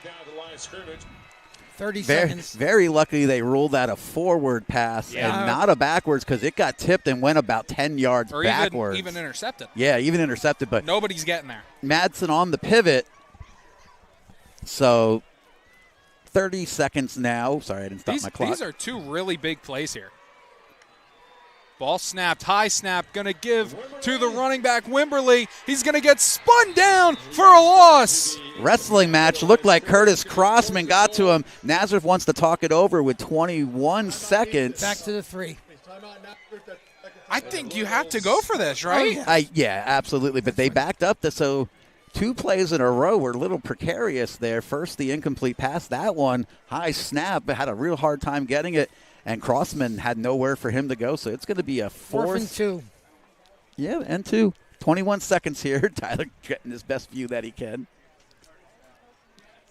I figure standing straight up is easier than leaning. Jack, I think we gave all the updates for the Rovers. Next Tuesday will be the semifinals for girls and soccer and field hockey. Both of those are neutral site games. Field hockey will be at Whitehall. Soccer will be, I forget where. Both teams taking on Parkland. Jack, Otani struck out to start the game. Very good. So 22 seconds on the clock here. First half, 30-0 lead for the Rovers. 4th and goal. Madsen from the gun. One receiver to the far side. 3 bunched right. Ball snap. Madsen sprinting right. Going to heave it in the air. Caught. And he's flung down for a loss. And a goal line stand. A goal line stand for the Rovers going into the half. And they will maintain a 30-0 lead going in to the second half. So Madsen getting spun down, able to get the pass off. Yeah. How often could you say you could complete a pass from your own 3 and still lose yards? It's all about the defensive line making penetration. Yep. Well, and that was an unbelievable tackle right there by Foreman because if he misses that, it's a touchdown. I was shocked that they didn't try to run the ball in from the 2-yard line. Yeah, they had the 1-yard line. They had a timeout left. You got Wimberly. So Easton now, a little bit of breathing room. They're at the 3-yard line. They just need to kneel down, neither team with a timeout. 2 hands on the football. Cole will get under center for this.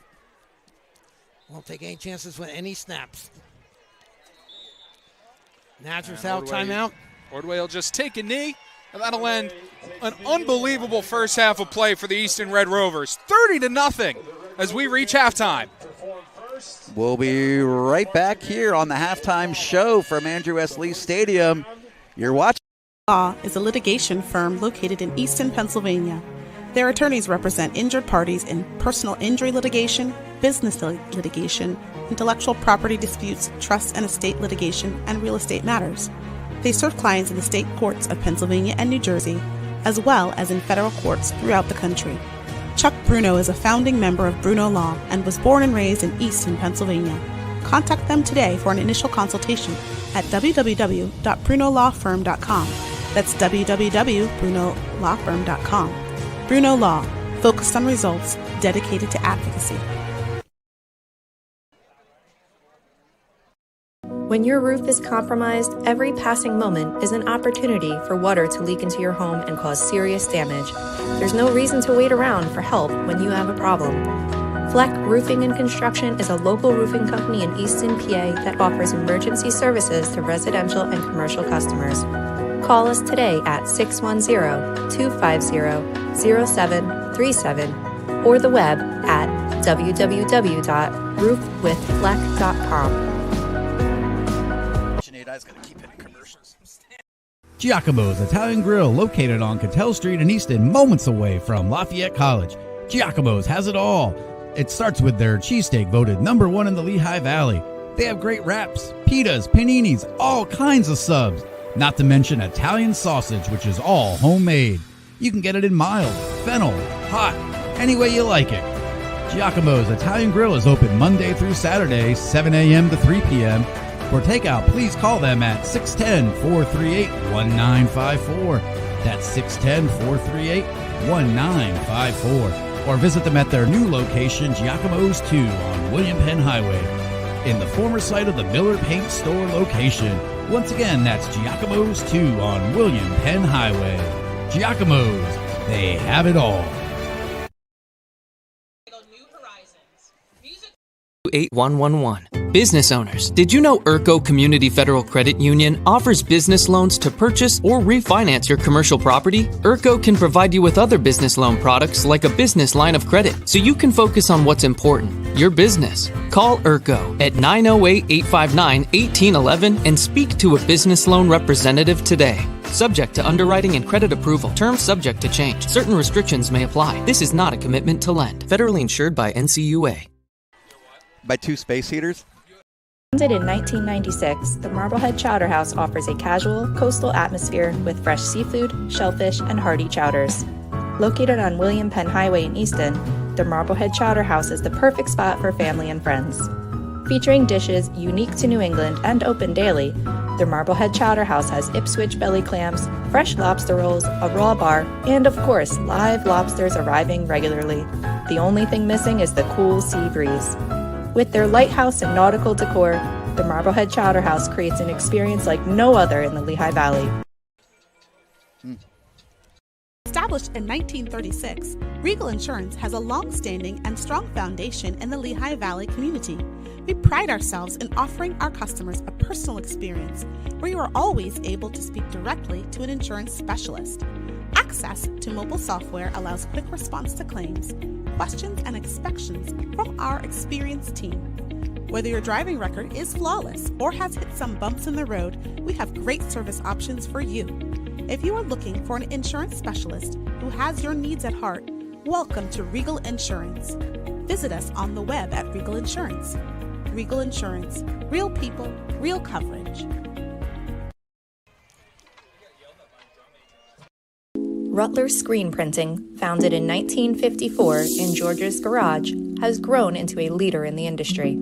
Operating from an 18,000 square foot facility in Easton, PA, we offer top-notch screen printing, embroidery, private stores, and fulfillment services. With decades of experience and a commitment to never disappoint and always amaze, we provide exceptional quality and customer satisfaction. Official apparel company of the Red Rovers Sports Network. www.rutler.com, or call today 610-829-2999. So we're back here, Nazareth High School, Andrew S. Lee Stadium. Some of those halftime scores with 2 minutes to go in the first half in the battle of the sort of number ones in 4A and AAA going for the Colonial League crown. Northwestern Lehigh lead has shrunk a little bit. They're up 22-7 over Southern Lehigh Spartans. Still at halftime at BASD Stadium, the Golden Hawks, number 2 seed in 4A. They're up 17-6 over Northampton, who's looking to.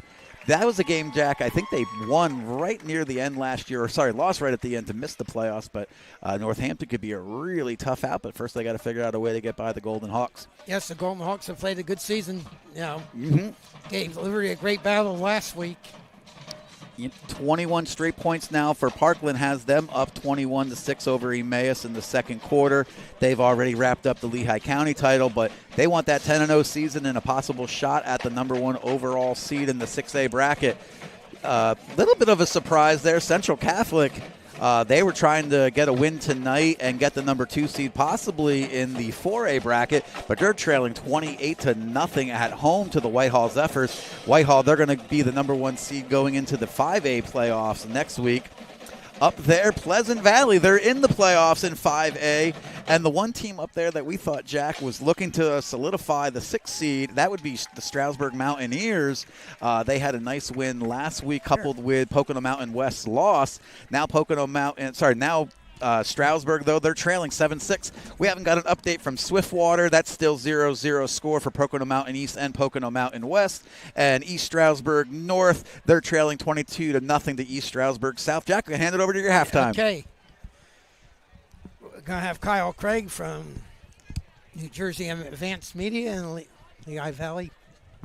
LehighValleyLive.com. Live.com, and still the Express Times a little bit. Yes.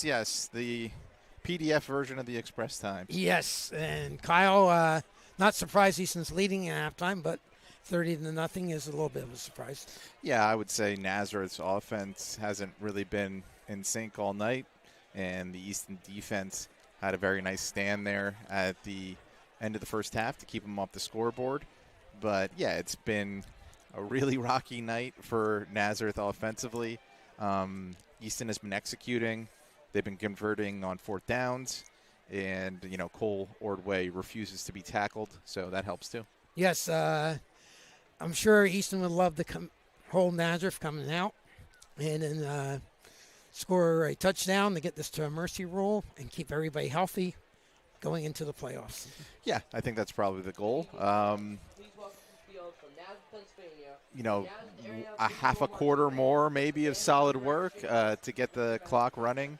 And then move on to the next thing, get the 10-0 notched, get the division title, packed up and loaded, and move on to the playoffs. The 10-0 record will not ensure an undefeated regular season because Peaburg is considered regular season. Yeah, it's an odd thing with Easton that, what else could you call it besides a regular season game? It's not an exhibition. It's not an exhibition game. It counts for the record. Easton would have had probably 7 or 8 more undefeated seasons if they didn't face Phillipsburg over the years. Right. Yeah, it's just they're one of the probably few teams that you could point out that, starts the postseason while still having a regular season game. And remaining. Vice versa for Phillipsburg. Easton's knocked them off. So Easton's on their way. Like I said, they were 10-0, I think, go back to 1991. They eventually went 13-1. Mark Liviano and Juan Gaddy team. Then 2004, Easton and Phillipsburg both brought I think 12-0 records into the game, and Easton had an easy 31 victory over Phillipsburg, and they eventually lost to Neshaminy in the Eastern Conference Final by the narrowest margin, 28-21. And 2001, they didn't get to the state playoffs. But they did go undefeated 11-0, counting Phillipsburg, and they lost to Bethlehem Catholic in the championship game in 4A at Cottingham Stadium. So there have been a number of teams that have been very successful with Easton. Well, 2014 they were 10-0. Yes, they were. They were. They were 10-0. Then they went eventually 13-0. And then they lost to Parkland in the final, and then Phillipsburg upset them Thanksgiving Day. Thank you very much. Yes. I want 2014 was a magical year till the overtime with Parkland. And that was an EPC South championship, if I'm correct. Yes, that was an EPC South championship. No, that was a District 11 championship. No, I'm saying they won the EPC South championship. And that was tough those days. Right, exactly. So, and obviously the division format has changed here, but this will be 2 consecutive division championships for Easton, which, a couple of years ago, the program seemed like it was far away from that sort of accomplishment. I guess we are going to be correct. If Easton wins tonight, we'll be 21 straight regular season wins. Yeah, that sounds right to me, right? Yeah. Yes, 21 straight regular. And, of course, what Jeff's been working hard on. Jeff, I can show you a picture of a T-shirt for 900 wins. This would be $8.99. So Jeff will show.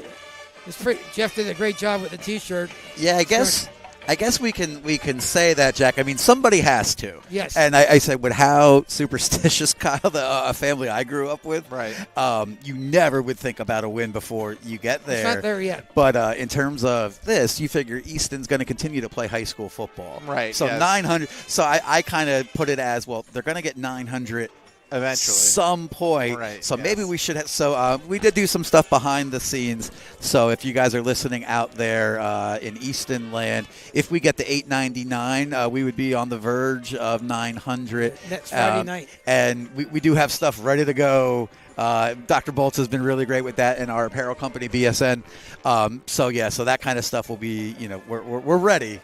But I'm not allowed to act about it until we're there, because my grandfather somewhere up above is still saying you could conceivably lose every game for the rest of time and never get to 900.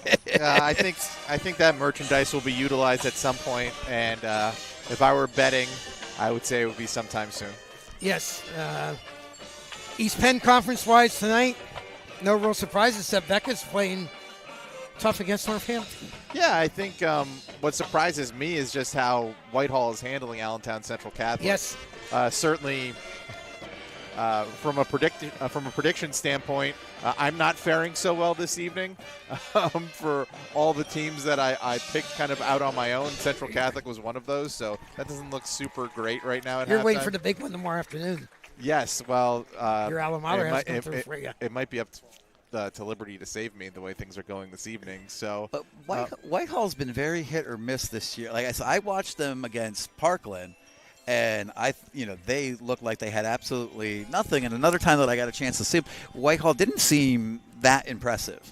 But yet, I think part of the logic, maybe if there was any logic to picking Central Catholic this week, is use my name in vain again. Right. Logic. Yes. Sorry about that. Yes. Was that Whitehall's confidence might have been shaken a little bit after being handled so decisively by Parkland, but obviously I think we're learning that Parkland is kind of on a different level than most of the other teams in the EPC, and so Whitehall's going to go soaring into that 5A bracket. Yes, and I'd be shocked if they didn't come away as champions. I would also be shocked, yes. Yes, so they've had a great year. Parkland's had a great year, and right now it looks like Easton and Parkland will be 1-2.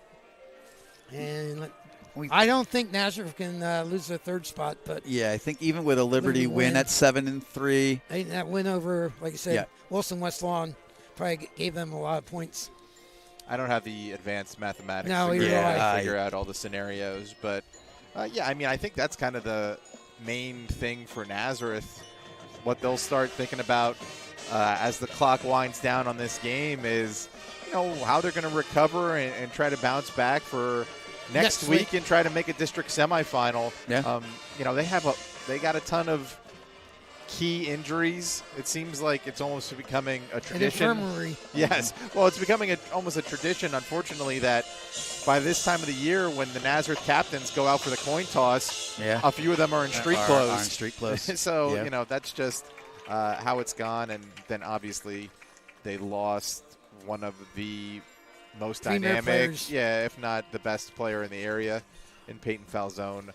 And they've been it's been a process ever since. But Now, Tom Falzone does a great job. Now, did I hear you say before the game, is Freedom running back? Is he going to be back tomorrow? Or No. Okay. So Freedom is going to be shorthanded again. That's what we thought. I wrote a feature today on Abraham Pla, the young man. Yes. Who's a senior who's filling in for LaShawn Johnson. Mm-hmm. It's kind of interesting. He was buried on the depth chart at the beginning of the year, and now circumstances have led him to be the starting tailback going into this Liberty game. And he's performed well when called upon. He had a big game against Bethlehem Catholic, and he had a big game, albeit in a losing effort last week against Easton. So talk about getting a reward. We'll have to see if Easton holds on here and gets that one spot, who their 8th seed's going to be. But I said the reward, they're going to be possibly looking at facing the winner of Liberty Freedom Part 2 next week in the quarterfinals. And those semifinals. In the semifinals. And those were the 2 toughest games for the Rovers this year by far. Yeah, 100%. I think, depending on who the 8th seed is, they might not get a lot of good luck in that situation either. Well, I think anybody but Northampton right now. I was talking with Dr. Bolton. We said, I don't know if anybody wants to see Northampton in the playoffs yet. They're losing. Getting dominated. That gets dominated. And if Northampton State sits with the points the way they are, all of a sudden they're playing Nazareth again here next week. Right, and the way I know Nazareth, after conceding 2 onside kicks back-to-back in that game. They would like another chance to make amends for how that Northampton game transpired. But, yeah, I mean, I don't know if I prefer the format where you do have so many rematches in the 6A bracket. Certainly, Liberty and Freedom playing a heated rivalry game and then turning around and playing again is kind of silly. I like the District 11 wrestling formula. 8 teams make it, and then the seeding committee gets together and works out the seeds. Yes, works out the seeds. And it's funny as coaching almost 20 years now that we so much more prefer that over the formula. But wrestling is a little bit of a different animal because you can go to some of these dual meet tournaments and hit 6 or 7 teams we're never going to see, whereas other than those 3 weeks in the beginning of the year, we do see a lot of the same competition in football. Yeah, I think, they just want to make it a process that can't be argued with insofar as it's a cold, calculated, numerical system as opposed to bringing in opinions into the situation and taking out that bit of work that could get contentious when it comes to seeding. The only thing they could do, compromise, right? Reseed after the first week. I thought about that, but see that for the first week. And Jack, with the point system, Kyle, have you ever? I don't know how much wrestling you ever get to cover. Do you ever get a chance to meet the man who's designed the system? Last name's Gimp. Oh yeah, I've met him before. Oh my, I said he does a great job. He is unbelievable with what he does, and I said I don't know if I've ever been around a human being that I know is on a different wavelength. His level of intelligence and. He said, we have great conversations during wrestling, but I just wonder the calculations that is going on. I said, we get to spend a lot of time with him in the wrestling postseason. And he does a lot of stuff at Lehigh University, Jack. But could Gimp survive the weather tonight? Well, he's almost always shoeless, so he's very easy to spot. And but I know, the District 11 point system is based off of his software. And, so if you ever get a chance. He's a great guy. He's an amazing individual. He is. Yeah, I love Gimper. I mean, I would just say about the format of the playoffs overall, obviously we're in a situation since the expanded classifications where the quality of all the programs that are making the district postseason comes into question at points. So, the PowerPoints are one thing, and I understand why they do them.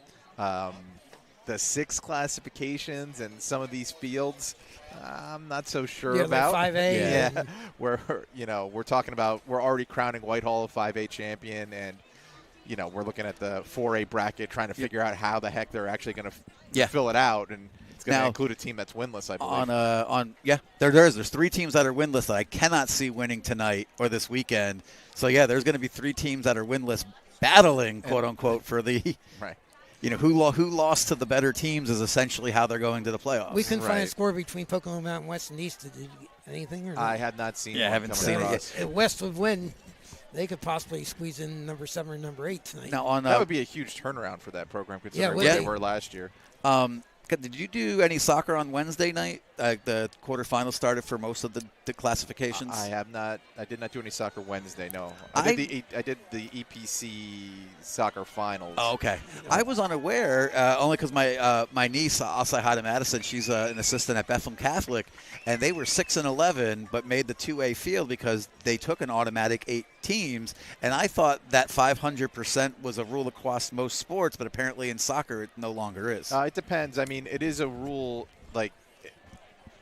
They'll play pigtails if they have to, yes. but there's a minimum amount of teams that the brackets need to be filled out. And I out. didn't know that, and that's why I kept saying, like, how are you didn't go 500 in the conference overall, and then eventually, I did some digging and did see, it's basically they will take 8+ anybody over 500. Well, if you remember when the last thought I'll leave you with, when they expanded the classifications for football, they shoehorned in expansion for the rest of the classifications for the rest of the sports at the same time. Basically, everyone was talking about football expansion, and then they said, well, we might as well just do these other sports while we're at it. And as such, That's what you're getting. That's what you get. Yes. Wrestling, we Jack, I'm going to bad pun. I got one more question, Kyle. Oh, go ahead. You got it. Liberty Freedom, right? Right. You know you're going to face them next week. See if both coaches know. What do they show them for? Well, they want to win a city championship. That too. No. That is I'm a just thing. asking. Yeah, I mean, I guess they'll show what they have to show. I think they'll show what they have to show. I mean, you're talking about two teams that aren't the 1 and 2 seed going into the 6A bracket anyway. Right. Yeah. So they want to win. They want to win that one. I say secure the trophy would be my thoughts on it. Okay, Kyle. Thanks. I'll talk to you tomorrow at 10 o'clock. Sounds good. Yep, Sports Saturday tomorrow. Oh, yes. If you guys are with us, if you want to get a wrap-up on this one and find out what happened in all of that EPC and other District 11 action tonight, Jack Logic Sports Saturday comes at you 9 a.m. tomorrow morning live on Podbeam Live, if that's where you're listening to us right now. Otherwise, you can go to JAJLSportsRadio.com. And you can listen to Jack and his guests. I got 2 more weeks, Jack, of assignment. Yes. I got an 8:30 soccer game tomorrow morning. Blake will lead off.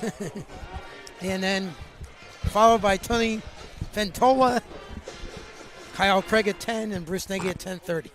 So you can follow along every Saturday. The only one, Jack, I said you take not even 3 weeks off, but you take we have a 3-week hiatus as we're covering we're covering wrestling. But we usually go on about half hour early and talk about what's going down in the world of sports. So okay, we take a couple quick. Yes, let's do that. Got 1:40 to go before kickoff. Yep, a couple commercials here, and we'll be right back. Sam Ruda Realty. Sam Ruda has been in the real estate business for more than 45 years.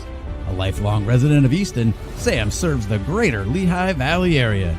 In business with his son, this family-oriented firm is perfect for all your real estate needs. Not only can Sam help you find the home of your dreams, he can help to sell your home for top dollar. Visit www.samruda.com for more information. That's www.samruda.com for more information. Sam Ruda, Easton's real estate agent. But I think College Hill Tavern, located at 420 Cattell Street in Easton, is more than just your neighborhood bar, it's an Easton tradition. Whether you're off to Fisher Field to watch Lafayette or simply passing through town, stop by the College Hill Tavern, where the Milham family serves some of the best food, drink, and company around. The College Hill Tavern is a museum for Lehigh Valley sports fans, so you always have an opportunity to talk about local high school, college, or professional sports with your fellow patrons. The College Hill Tavern offers a full menu as well as 10 beers on tap with an extensive selection of bottled domestic, imported, and craft brews. If beer isn't your thing, the College Hill Tavern has a fine wine list and wide variety of other liquors. The College Hill Tavern is open 7 days a week from 12 noon until 2 a.m. with food served until midnight daily. Visit the College Hill Tavern online at cht.bar or call them at 610-829-5470. That's 610-829-5470. Better yet, stop by the College Hill Tavern at 420 Cattell Street in Easton today and experience this Lehigh Valley tradition personally. 1 second. And that's the horn for halftime. We're back here. Go ahead, Jack. Unofficially, called Ordway has 162 yards rushing and 104 yards passing. And Martinez has 72 yards rushing. Ordway came in rushing on the year. Every yard he gets is a new record. Is a new record. So for you youngsters out there, he came in with 1,237 yards on the ground. So that's going to put him up over 1,400. Easton 5 points away from Mercy Rule. Can they get out of here quick? Borluca will approach at the 40 and he'll kick it away. It's going to be fielded inside the 10, call it the 7-yard line. It's Chase Brown looking for a hole and is going to be brought down just short of the 25, call it the 23. Great coverage there. And Tyler, we'll see right away with some of the, little chippiness, little extracurriculars in the first half. If Easton had a disciplined talk with this team at halftime, up 30, and explaining they have lots of football, important football to play this year. Yeah, I mean, come out this second half, play with energy, right? Stay healthy. Nobody get thrown out. No stupid penalties, right? No pointless 15-yarders. Have a good second half of football, and let's get out of here. Go back to Cottingham for next week. As Madsen from the gun, ball snap, going to throw screen left. He's going to pick up about 10 as he's slipping tackles. Down the sideline, he breaks free. Nobody's going to catch him, and he's gone. Touchdown, Blue Eagles on the first play of the second half. And I was just about to say, Tyler, you don't want to give up big plays that allow Nazareth to score quickly. So that will go for, looks like 74 yards, about 4 or 5 broken tackles. Looks like Easton had him absolutely wrapped up for a 6-yard gain. But he'll take it to the house, and Nazareth gets on the scoreboard. And, Jack, how does that goal line stand look now at the end of the first half? You were calling it could have been a 14-point. I said, yeah, all of a sudden it's 30-14, let's say, at halftime. Essentially 18 seconds in. 37 with the point pending. As the snap, the hold, the kick is up, and it is good. But, yeah, I mean, they just ran a screen to the left, a wide receiver screen to the left. Receiver came about 5 yards back towards the spot of the snap. Excuse me. And, yeah, he just slipped 2 tackles, maybe a third, and nobody's going to catch him down the sideline. I think the only guy out there at that point was Grosvenor, and he never had a chance. Yeah, and we talked a lot about the open field tackling of the secondary of Easton. They've done a great job. A lot of times we can see up here behind them, there's not a lot of support. And when they're bringing these guys down, we say they're pretty important open field tackles. And there was a situation, 2 or 3 guys looked like they were on him. And when he spun loose, there was nobody. And like you said, I don't know if Grosvenor's going to chase anybody down other than inside the trenches. Well, and like you said, Jeff, like they've done a good job for the most part. They've had a few moments throughout the season where the secondary, McPeak hasn't really had any of those moments, but some of the other DBs have had some of those moments where you slip or you can't wrap up, and it allows guys to break free. And that's really the first long touchdown we've seen all year. Yeah, I don't understand the hockey music, though. Yeah. So Easton, they're going to get the ball back up 23. Like I said, they definitely don't want to do anything different than that first half. Keep the gas pedal down, continue to score points, try to get back to that 35-point advantage. You might as well answer right away as the kick is away.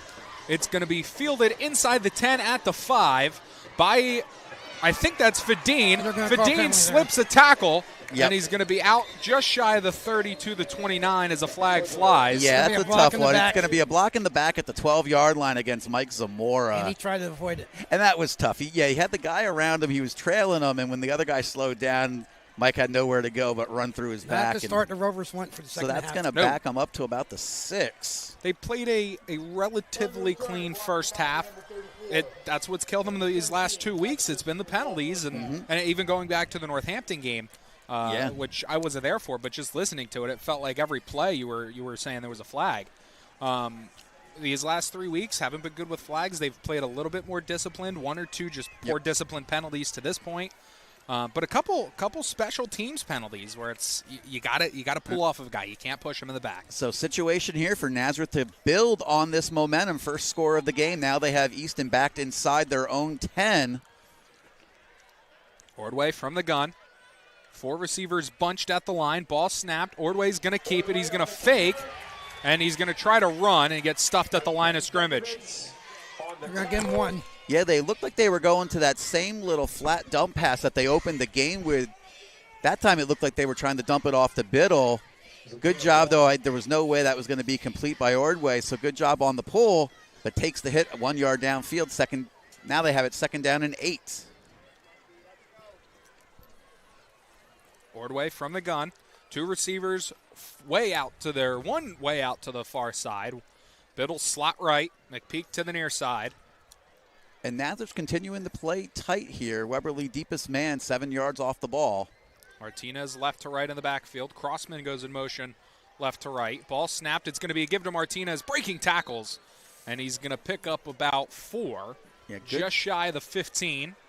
Yeah, good job moving north and south, or east and west. I don't know our cardinal directions here, Jack, but 3rd down and 3 makeable here for the Rovers. Ball at their own 18. I think it's north and south. You have to think which way we're facing here. Easton comes out with a little bit of that quad bunch formation. Ordway from the gun, ball snapped, he drops. Gonna roll right, gonna throw right, has a man wide open, complete. Flag flies behind the play, and he's gonna get shouldered out of bounds across the 30. Call it the 31. Yeah, we'll check the flag. Ordway immediately not liking it, so. Probably a hold against Easton. Yeah, it looks like it's in the backfield, so it's about 8 yards deep in the backfield, actually. Almost means it's a guarantee it's a hold. Yeah, that's way behind the play. They said the block would have had to be behind Ordway because he threw that up in the pocket. I was thinking about it at halftime.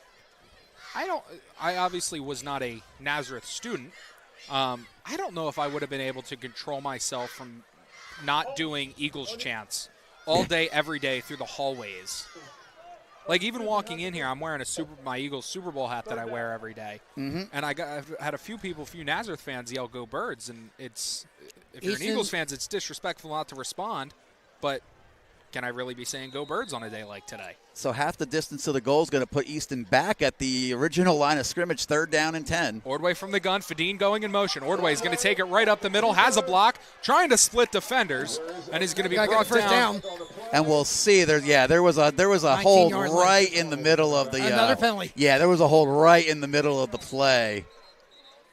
Flag came in late, though. Yeah, it came in from the side, Judge. I mean, the hold. He just threw it. Yeah, the hold was in the middle of the field right when Ordway stepped up. I thought we were possibly, I was seeing things, but the side judge agreed with me. 10-yard line back to the 5 now. Well, one thing I've picked up to this point is the Nazareth fans will let you know if they think there's a penalty. Yeah, you guys have kind of learned last week. Definitely, you know when I want a pass interference call from my motion, but that was one. It is what it is. Backs them up another 2 or 3. So Easton has converted 2 straight 3rd downs, but now they're still facing a 3rd and 13. Somebody doesn't like the holding. Ordway from the gun. 4 receivers, split wire, 5 to the near side, 2 to the far side. Empty backfield. Man going in motion. Ball snapped. Ordway looking left, going to step up. Now he's going to drop back, rolling right. Ordway trying to get to the outside, and he's going to be pulled down behind at the line of scrimmage. Yeah, when he reversed fields, Tyler, for a second, he actually stepped below his own goal line. Makes up the penalty yardage, but it's going to be 4th down and 10 right at that original line of scrimmage at the 7-yard line. You'd rather him just take off there. You see there's nothing there. You're in a situation. You're backed up. Just go. Give yourself a little bit of room to get the punt off. Not the way that you should start your second half. Yep. No. So Nazareth, they're going to build on this momentum here. They're going to get the ball back probably in their own territory with Ordway deep in his end zone. Well, and whatever energy I was talking about coming out of the half, that all went away on the first play. As Ordway with a low line drive punt, it's going to bounce just inside the 30 and trickle up to the 40-yard line. And that is where Nazareth will take over. 1st and 10. Great field position. So we'll step away here. Nazareth, they're going to be threatening. Already scored once in the 3rd quarter. Side Cafe and Grill is Easton's newest go-to for amazing breakfast and lunch. Located at 1100 Bushkill Street in the former Uncle Wesley's, the West Side Cafe and Grill continues that tradition of excellence. From gourmet French toast and waffles to juicy burgers and cheesesteaks stuffed to the brim, we are... So Nazareth on the ball. 1st and 10, 9:04 to go. 3rd quarter, already at the 40-yard line of Easton. Madsen from the gun, 3 receivers to the near side, 1 to the far side. Wimberly backfield right, ball snap, going to give to Wimberly, and he's going to be swallowed up in the backfield. Curtis Crossman getting in there immediately. And I've said it all year, he is an unbelievable edge-setting defensive end. Yeah, you're right. He came in, he set that edge, he waited for the handoff.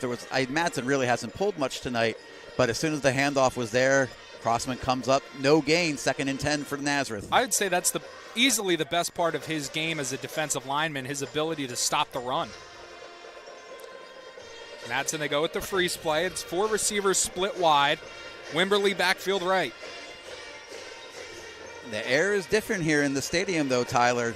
Nazareth already 7 points in the 3rd, 8:20 to go in the 3rd quarter. Ball snapped. Madsen Going to pump left, now going to throw deep down the left side. One-on-one coverage overthrows incomplete. Good coverage by the Rovers there. Trayvon Tyler almost ran under that and fielded it like a punt. Now there's a penalty flag back there. So back at the quarterback at midfield, either going to be a late hit on the quarterback. Looks like it's going to be. Yeah, I was watching the play, so I didn't see anything behind. I didn't either, but this is what you mean by undisciplined. You gotta pull up. You cannot hit him late. So a 3rd and 10 becomes a 1st and 10 for Nazareth. That's going to move the ball all the way down to the 25 of Easton. So they had a good job by the defense. All of a sudden now, though, Nazareth still in business. You need somebody to come up with a big hit or a big play just to get the energy back. Ball snap, going to give to Wimberly, and he's going to pick up about 4. We need to go 5 plays without penalty. That receiver coming in motion left to right, it looked like he jabbed like he was going upfield and then continued to go in motion. Now to keep an eye there. Clock under 8 minutes now. Only the 3rd quarter. Madsen from the gun. Ball snapped. He's going to give to Wimberly, who's going to break first contact and now be brought down at the line of scrimmage. Yeah, it looked like 2 guys. Second one that hit him was Kossover. You could hear the contact. Yeah, Wimberly, he is a tough man to bring down. They say no gain. I wasn't sure if he bounced backwards or not, so it looks like 3rd and 6 just outside the 20. 5'9", 190. That's a good build for a running back in high school. He's been playing for 4 years, his first year at Parkland, last 3 for the Blue Eagles. Madsen from the gun, ball snap, fake the jet sweep. He's going to roll right, and then he's just going to spike it at the feet of his receiver. Yeah, he does have Wimberly there, so, I mean, it's not going to be grounding. There were 2 receivers in the area. Yeah, so, I mean, it's going to be, and that's a smart play from the sophomore quarterback. He had looked like Anthony Diaz bearing down on him and realizes that he didn't have anything working on that play. He'd rather go at it 4th and 6 from the 21-yard line. Clock stopped at 7:14. Easton can swing that momentum back, Jack. Yes, with a stop here and no penalty. No penalty. 4th and 6. Madsen from the gun. Late shift by the defensive line. Madsen looking deep down the right side. One-on-one coverage. It is broken up. Incomplete. Yeah. Sean McPeak right there. McPeak had it in his hands. Yeah, he did. He almost handed it back to the receiver. He really did. Yeah, McPeak had it, and as he was coming down, it looked like the ball was going to come out of his hands right into the hands of the receiver. The ball came down so slow. McPeak and the receiver both slowed up for it. Actually gained a yard by that. Yeah, so Easton dodges the bullet there with Nazareth taking the ball down to the 20-yard line.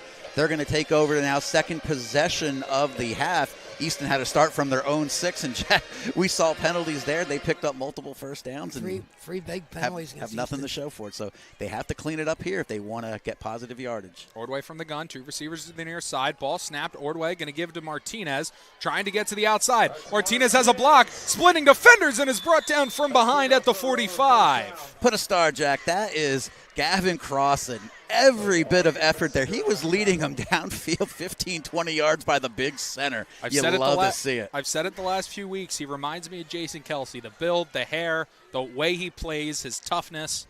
Ball snapped. Ordway going to give to Martinez. Martinez spinning off of tacklers and is going to pick up about 2. But going back to the final play of that Nazareth drive, you want to talk about a momentum swing. Think about the momentum swing if that ball is in McPeak's hands. Yep. And then is picked off for a touchdown. Is caught for a touchdown. Yeah. I mean, those are the kind of bounces. I said right now, Nazareth, they'll take anything they can to get back in this one. That's going to be encroachment, so Easton will get 5 yards. And we were talking about crossing the center. And, Tyler, last week we were just talking about how, good centers are just a special breed. And Crossan absolutely seems to be that kind of player. Yeah. Unofficially, Martinez with 103 yards. So that's going to put him over 1,000 yards on his senior campaign. Clock's going to run 6:20 to go, third quarter. Easton now moving the ball into Nazareth territory. Ordway from the gun, 2 receivers to the near side. Ball snapped. Ordway going to go speed option to the right. First down. And he's going to have the first down across the 45 to the 33. Make that the 43. 43.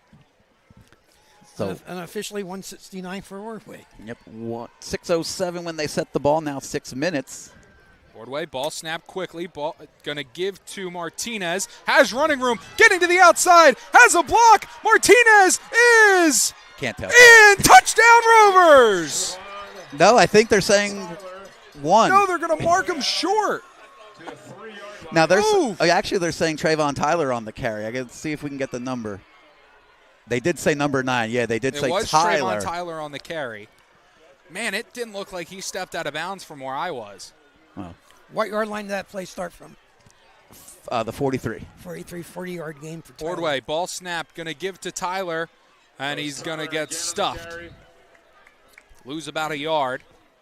Ordway, he has 4 touchdowns on the ground already in this one. He has a career-high 6 touchdowns against Northampton 3 weeks ago. This is the first time the ball's been at this end of the field. Yeah, I think you are right. Yeah, because Easton scored a ton in the first quarter. Because this is the first time I've had to stand here. Freeze play doesn't work. 5:20 on the clock, 20 seconds on the play clock. Easton first and goal from the 4. Ordway from the gun, 2 receivers to the far side. Trayvon Tyler, backfield right. Ball snap, going to give to Tyler. Fighting to the goal line, and he stood up. He's down to the 1-yard He line. picks up about 2 or 3. He was running in a phone booth there, just no room, but did a great job bouncing through defenders. Tyler has Kind of 58 dancing, yards. looking for something. So now they're going to look to the sidelines, 3rd down and say 2 from the 2, under 5 minutes to go here. Easton with a 30-7 lead, would love to get it back to 30. 2 receivers to the near side. Tyler backfield right. Ordway going to power right up the middle, and he is in. Touchdown Rovers. We said before, 5th touchdown on the ground for Ordway, 27th of his career. Sorry, 27th of the season, not career. 27th of the season. I was going to say, he's been playing a long time to only have 27 touchdowns. Yeah, I think he's over 40 in his career. So 4:40 on the clock, and after the 4th down stop at the 20-yard line for Easton, they go 80 yards to get it back to a 29-point advantage with extra point yet to come. Snap, hold, Borluca's kick is up, and it is good. So 37-7 lead for Red Rovers. Jack, we'll jump around the EPC here quickly. I know some people are wondering what's going on out there. Catholic 24-14 over Northampton. Yep, so they're back Parkland, up easily, 27. Yep, they've scored 27 straight. Whitehall, they got to the mercy rule in the 3rd quarter over the Central Catholic Vikings. 35-0. Pleasant Valley's leading 10-6 yet. East Stroudsburg South 22-0. And that's in the 4th quarter, Jack. Pleasant Valley adding that field goal to get it 10-6. East Stroudsburg South, they're going to pick up a win to go into the 5A playoffs. And now they completely took my Pocono Mountain West game away. Maybe that is tomorrow. Maybe that was a misprint in the paper. Who knows? Yeah, I was going off of the D11 website, but that actually, you're right. They can be wrong once in a while. So that was a big touchdown, needless to say. Huge. And end time. You figure now they still have a 30-point lead, but almost 8 minutes of this 3rd quarter have ticked off.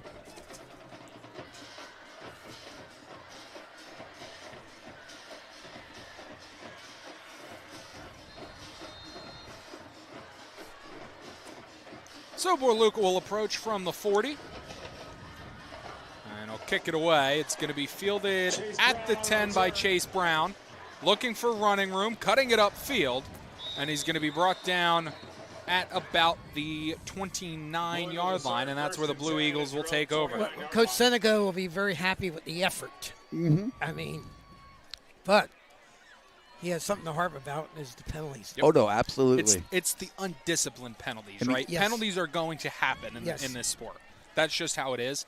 You just got to clean up the undisciplined and the sloppy mistakes. And that was something the first 5 weeks we really didn't see. And it seems like once we got inside this Northampton division, the old nemesis from last year. Things just get chippy, right? Especially when you're playing in conference. This is going to be a give to Wimberly, trying to get to the outside, but the best tackling corner in all of football is out there to bring him down for after a gain of about 3. Yeah, Sean McPeak, really good job coming off his blocker there. Second, Cooper DeJean. Cooper DeJean's pretty good. So 2nd down and 7. Nazareth quickly on the ball now as the 3rd quarter's ticking away. Ball snap, Madsen, give it to Wimberly, and he's stuffed. All I can say, if I put McPeak in Cooper DeJean's category, Looked like Kossover, and I think Macon. Well, and there's a lot of similarities to their game, Yes. right? They're great tacklers. They're unbelievable at playing in the flat, and they can cover. But I would say the strongest part of both of their games is their ability to play the flat. So now under 4 minutes to go here as Nazareth facing a 3rd and 7 from their own 32, 15 seconds on the play clock. Madsen from the gun.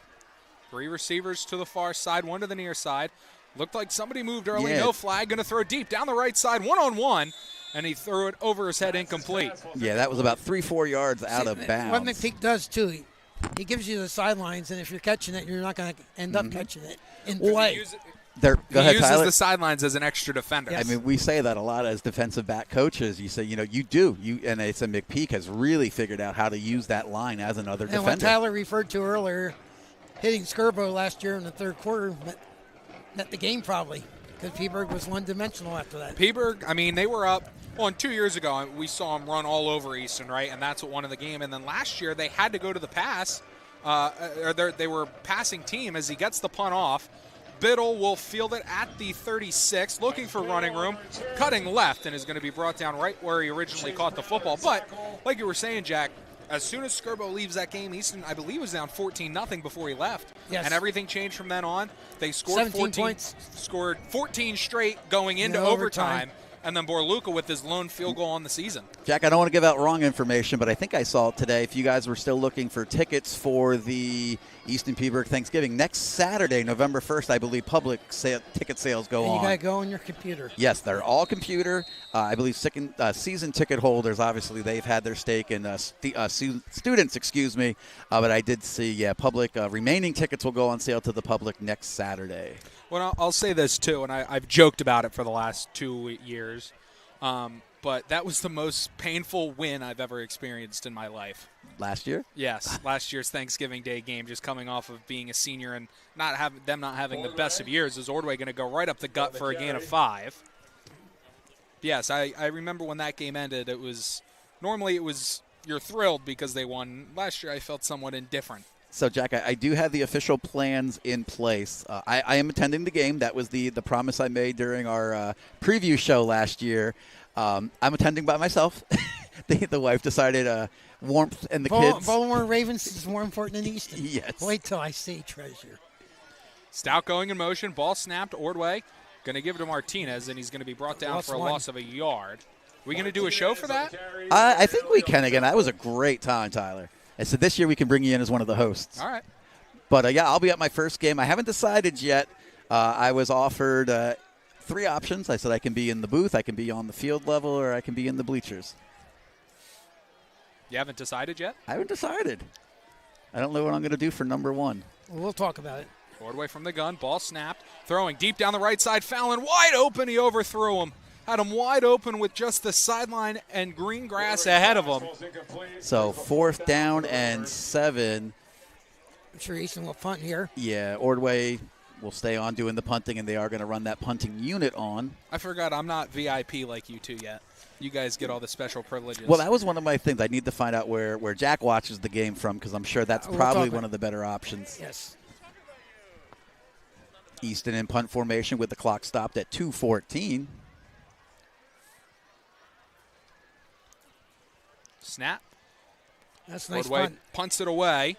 It's a high punt. It's going to be muffed at the 35. I'm struggling to see the yard lines where the teams are. Yep, let's step away for a second. We'll be right back here. Nazareth Law is a litigation firm located in Easton, Pennsylvania. Their attorneys represent injured parties in personal injury litigation, business litigation, intellectual property disputes, trust and estate litigation, and real estate matters. They serve clients in the state courts of Pennsylvania and New Jersey, as well as in federal courts throughout the country. Chuck Bruno is a founding member of Bruno Law and was born and raised in Easton, Pennsylvania. Contact them today for an initial consultation at www.bruno. So the Blue Eagle offense goes back to work here with a little over 2 minutes to play here in this third quarter. Going trips right, one to the far side. Madsen from the gun. Ball snap. Going to give to the running back, who's going to pick up about 2, maybe 3. Different running back. I don't think that's Weberly. 42 on the carry. Can't tell who that was. We'll get a number here, or a name in a moment. Number 42 for the Blue Eagles is Oh, Cooper Winrick. Cooper Winrick. You 1:40 to Jeff. go in the third quarter. It's Easton 37-7. Yep, and if you guys are in Easton, if you happen to see Jack Logic or Tyler Hatten this week, tell them thank you. They're braving the cold for you tonight. We'll be back indoors next week. Why would Tyler Hatten be in Easton at all this week? I don't know. I do have school. He's going to be blown up for a loss. That's Anthony Diaz firing off his defensive tackle position to make his 3-yard loss. Second tackle for a loss tonight for him. Usually his brother Peter's out there listening to us somewhere. And, of course, for our wrestling fans out there, I'm going to see Peter this weekend. Oh, yeah. Oh, you guys play Shippensburg? No, Kutztown doesn't play Shippensburg, but I got a bunch of friends going there this weekend, so as long as I have a place to sleep, that's where I'll be. Madsen from the gun, 4 receivers split wide, ball snap, Madsen dropping way back, and he's going to get sacked. Looked like the ends got to him. It does look like Curtis Crossman, 55, actually could be Algie Macon. We're a little far away. That's going to be a loss of 10 yards exactly, Well, so 4th and 20. We're closer than we normally are. We just don't have the bird's eye view. and we're making good. We're doing are. a great job. I'm not stumbling over my words as much as I was in the first half. It's honestly gotten considerably warmer than it seems was like it. in that first quarter. Oh, Algie Macon was on the. Macon. Yep. 15 seconds on the play clock, 15 seconds in the quarter. He gets the punt off. Biddle back to return. He's going to let it bounce on the Nazareth logo as it's going to roll and be touched at the 41, and that's where the Red Rover offense will go back to work. 3 3 seconds. seconds until the end of the third quarter. One more play. Yeah, we'll stay here for the end of the third quarter. Don't forget, tomorrow morning, you said if you want to see a little high school, wrestling, junior, yeah, I can't say high school because I know that it's larger teams, but the 5th annual Dog Duels sponsored by the. How's that work? No. I actually don't know. I know it's a pools tournament, and then they cross bracket at the end of wherever you placed in your varsity pool. Wrestlers? Oh yeah, absolutely. That's You'll what I see thought. most of Easton's varsity Except there. for the football players. Yes. Yeah, you won't see crossover or crossmen. They'll be there. They'll probably be there. Get a chance to see Nick Salamone wrestle if he's not hunting. Ordway from the gun, trips to the left, ball snapped. Ordway going to give to Trayvon Tyler. Tyler with running room, breaking a tackle, stiff arms a man, breaking another tackle, and is going to be brought down by his ankle inside the 20, the 25, call it the 24. Yeah, it looked like Marquise Weberly was trying to bring him down, and he was able to pick up an additional 20 yards. So Easton going to be in the red zone when we come back. We'll talk a little bit about that dog duel. When your roof is compromised, every passing moment is an opportunity for water to leak into your home and cause serious damage. There's no reason to wait around for help when you have a problem.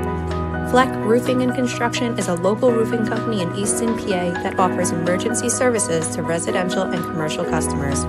Call us today at 610-250-0737 or the web at www.roofwithfleck.com. I'd just like to see where we're at. Team Mark. So we're back here, going to have the fourth quarter start for Easton. But we were talking, Jack, the dog duels, first of all, sponsored by Judy's Auto. She sponsors everything in Easton. I see her, not us, but I see her name everywhere. So if you get a chance, she's got locations. I always think it's interesting. Has a location in Phillipsburg, but one of the biggest Red Rover fans out there. Also, Easton Police Department. They've been with us for the start at the dog duels. They're great. And, and actually they're going to have their honor guard out there on December 10th for the Nazareth match. Carl Scouser is going to have the honor guard out there for First Responders Night. And then the last sponsor is Pennsylvania Army National Guard. And also they're going to be a part of our First Responders Night. But first down and 10 for Easton inside the 20, up 30, trying to get to the mercy rule. Ordway from the gun, trip stacked to the right. One flex way out to the left. Ball snapped. It's going to be give to Trayvon Tyler. Tyler getting to the outside. Stiff arms a man and is going to be spun down inside the 5 to the 4. So Tyler, just a fresh running back at this point of the season, just eating up yards. This ball going to be spotted at the 4. Over 100 yards. Might as well have kept him hidden until now. And did Martinez get to 100, Jack? Yes, 102. So they had 300-yard rushers tonight. Ordway from the gun. Trips bunched way out to the far near side. Ball snapped. Ordway going to give to the running back, fighting to the goal line. Down to the 1. To the 1. Chris Martinez also, he went over 1,000 yards for the season earlier tonight. Easton will be at Cottingham Stadium next weekend. We assume Friday. Right now, though, Jack, looking at a tiny bit of history, Cole Ordway, he's got 5 touchdowns on the ground, and they're on the 2-yard line. He could tie his own school record yet again. And I assume if they get this one in, we'll say good night to Cole Ordway with the mercy rule. Yeah, it's not the type of Shane Simpson game where he got 7. Ordway from the gun. Ball snapped. It's going to be a give to Trayvon Tyler. Going upfield, and he's going to be stuffed short. Yeah, he looked like he was trying to hop sideways towards the goal line, and at that point you lose a lot of momentum, Jack, when your feet come off the ground. But he does get it inches closer, so we're looking at a 3rd down and 2. Clock at 10:30 of this 4th quarter. Easton still up by 30. Try to get you some out-of-town scores. Pocono, there you go, Jack. There we go, 21-14, 3rd quarter. So we did get an update from Swiftwater. Pocono Mountain East looking to take down West. West needed a victory to try to climb into playoff position. 3rd and 2. Ball snapped. Ordway going to take it right up the middle. He is short. Down to the half-yard line. Yeah, he got it a little closer. Ran into about 3 Blue Eagles that kept him out. He was going there to try to get the 6 touchdowns on the night. That guy with the 4th down marker doesn't move it. And it is on the 1-yard line. Don't understand that. Across the way. 4th quarter, looks like Bethlehem Catholic still up by 10 over Northampton. K-Kids desperately needed that win. Emmaus, they get a touchdown back. It's 27-13 up there in Orfield in favor of Parkland. They're looking to get to 10-0. 4th down here. Easton's already converted twice tonight. Easton moving things around. Ordway, ball snap, going to go right up the middle. Touchdown. And he's in. Touchdown, Rovers. 6th touchdown of the night, tying a school record for Cole Ordway. He already owned a share of that record, Jack. Now he owns 2 shares of it. Owns 2 shares. Also, the 36-point advantage will let the clock run when we return to play. Well, it was a long time coming, but they got to the mercy roll. Yep, 28th touchdown on the ground for Ordway this season. Actually, Jack gets him within 6 of that school record. Eric Thompson had it? I'm not sure. I think I have my books here. Snap, hold, Borluca's kick is up, and it is good. So 44-7, Easton up 37 points. And 9:18 to go in the 4th quarter. It was season records, Jack, right? Right. Rushing touchdowns with Shane Simpson, 33 in a season. And Cole Ordway, he did pass Eric Thompson's 1993 mark of 25 touchdowns. Okay. So Ordway at 28 second place. Moves within 5 touchdowns of Shane Simpson. And Easton will have at least guarantee 3 or 4 more football games. And it's amazing, Simpson actually had 7 through the air that season, Jack. He had 41 total touchdowns. He was quite a football player. He was first-team All-State along with Saquon Barkley. They both made first. Jack, what do we unofficially have Ordway at tonight for rushing? 177. 177. So that has him at 14-11. That moves him into top 10 season all-time rushing. He goes past Justin Pacioli for 9th. I'll have to do some math. He may be just shy of John Bolt, who had 14-13 in 2006. But Ordway having a top 10 season all-time for the Rovers rushing and as passing. well as passing. Just a great athlete. So after the kickoff, Tyler, the mercy clock will run when the ball's set for play. 9:22 to go. Borluca will kick it from the 40. It's going to be fielded by Chase Brown at the 5, looking for running room, splitting defenders. One man to beat, and is going to be brought down just past the 45, and a flag fly is late. Jeez. Yeah, near the Nazareth sideline. Yeah, I don't see how that could be on Easton. Yeah, that one I don't think McPeak just finished, or not McPeak, Kilpatrick just finished a play, and then he got hit late. Yeah, so we'll have to see here. The ball's going to be spotted at the 1 yard marker's at the 45. The referee's standing at the 42. Looks like they're talking to Easton sideline. They are.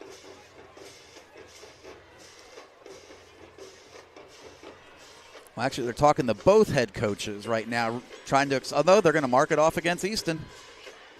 I'm not sure what the penalty could be. I guess they're. It looks like they're explaining to Kilpatrick why they threw it. I didn't really see anything. He finished the play. It looked like and then he got shoved by 2 Nazareth players afterwards. Yeah, it looked like he was getting up and trying to get out of there. So when the ball's set here, the clock will run. So now we're on the mercy clock at 9:15. Madsen from the gun, ball snap, going to give to Wimberly. Has a little bit of running room as he breaks a couple tackles, but he's going to pick up only 5 on the play. Looked like Jaden Foreman, one of the Rovers, bringing him down after a gain of 4, 2nd and 6. I will say, in these, whatever it's been, 7 games, 8 games, with Jaden Foreman in that Rover spot without Tristan Dees, it's going to be give to Wimberly. He's done a great job. Who's going to pick up about 1. Yeah, like you said, Jack, he's done a really good job. It was going to be hard to replace Dees. We knew that. Mm-hmm. And early on, Foreman had a few plays where it was just he made a mistake, undisciplined errors, some bad penalties really early on. But he's done a nice job. We haven't really had to say his name a whole bunch, which is a good thing at the same time as not the best thing for a DB, as he's going to throw that way too high and incomplete. And the clock keeps running. And the clock will continue to run. Yeah, it looks like Easton has brought in some changes. Number 28, Jeffrey Thomas out there at corner. Typically that's Tristan Dees. Nope, wrong name. Trevor Tyler out there, number 9, but I think with running the bulk of the carries they're going to bring in. And Thomas has done a great job out there. We saw the games that McPeak was injured and couldn't play earlier this year. Thomas did a great job out there at corner. 4th and 5 facing the Blue Eagles here from the 38-yard line of Easton. 7:40 to play here in this final quarter, and Nazareth jumped. So clock will stop momentarily on the penalty. To spot the ball, correct? Yep, once they just spot the ball, it'll 4th and start 9. back up. So now 4th and 9 a little further. Blue Eagles are just helping Easton out every way they can. Yeah, and the situation, for Easton here, I said you don't want to give up any more points. You want to keep your defensive confidence. No penalties, nobody gets hurt. Madsen from the gun, trips to the right, ball snap. He's going to step up. He gets hit, throwing over the middle, wide open, complete. Trying to go down the middle of the field, and he breaks a tackle, and he's gone. Touchdown, Blue Eagles. Right at the 7-minute mark here in this 4th quarter. It's not over yet. So best pocket presence of the night we saw from Madsen. Looked like he had a little bit of pressure coming up the field, stepped up in the pocket and found his man in perfect stride, and he was able to get away. Looked like number 1, Skylar Fallon, was trying to bring him down for Easton, but he breaks that tackle. Winds up being a 43-yard strike for for Nazareth, excuse me. There were 2 Easton defenders that were farther downfield than he was.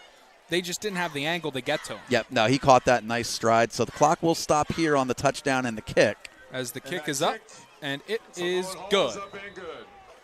Easton 44, Nazareth 14. So it's a 44-14 margin for Easton. 7:01 to go in the football game.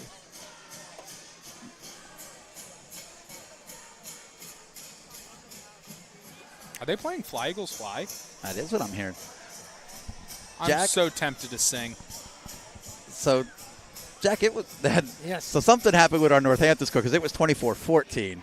So unless they had entered it incorrectly, we have a final score from Broadheadsville. Pleasant Valley Bears pick up their 2nd win in a row over 6A schools. Jack, they took down Pocono Mountain West last week. They take down Stroudsburg. And we're going to I'm going to have to look at my standings up there to see who actually shakes out as the number 2 seed. Yeah, as the Monroe County champion too. And number 2 seed. And well, the mercy rule continues to run. Not now. Yeah, I was going to say at 7:01 it will.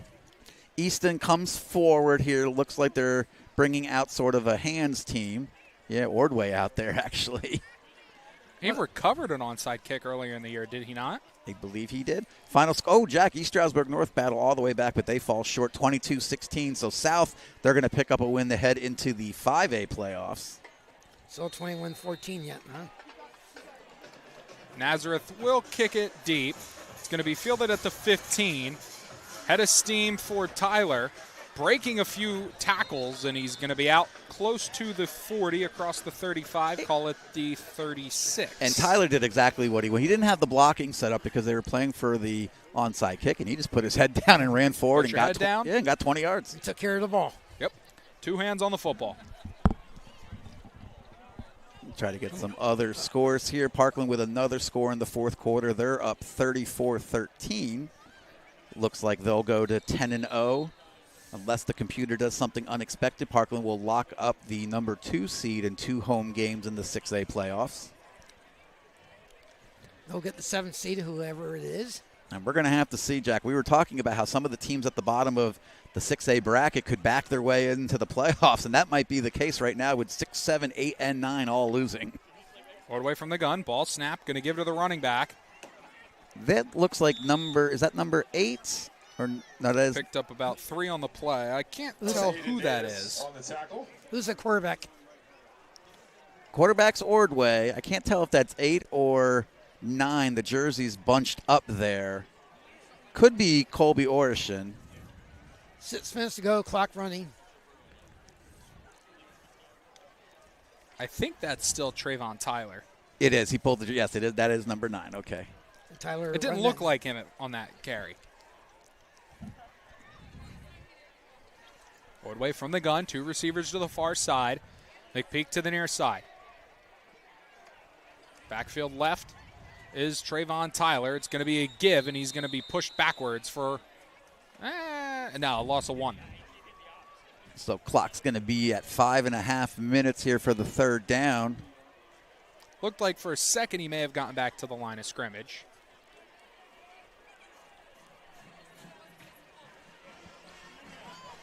Still, now it's listed as a 9-point lead instead of a 10-point lead, Jack, for Bethlehem Catholic in the 3rd quarter at BASD Stadium. He must have went for 2. Be just at 5 minutes now on the clock here with a 3rd and 7 at the 40-yard line of Easton. Ordway from the gun. McPeak to the near side. 2 receivers to the far side. Ball snap. Ordway, going to give to Trayvon Tyler.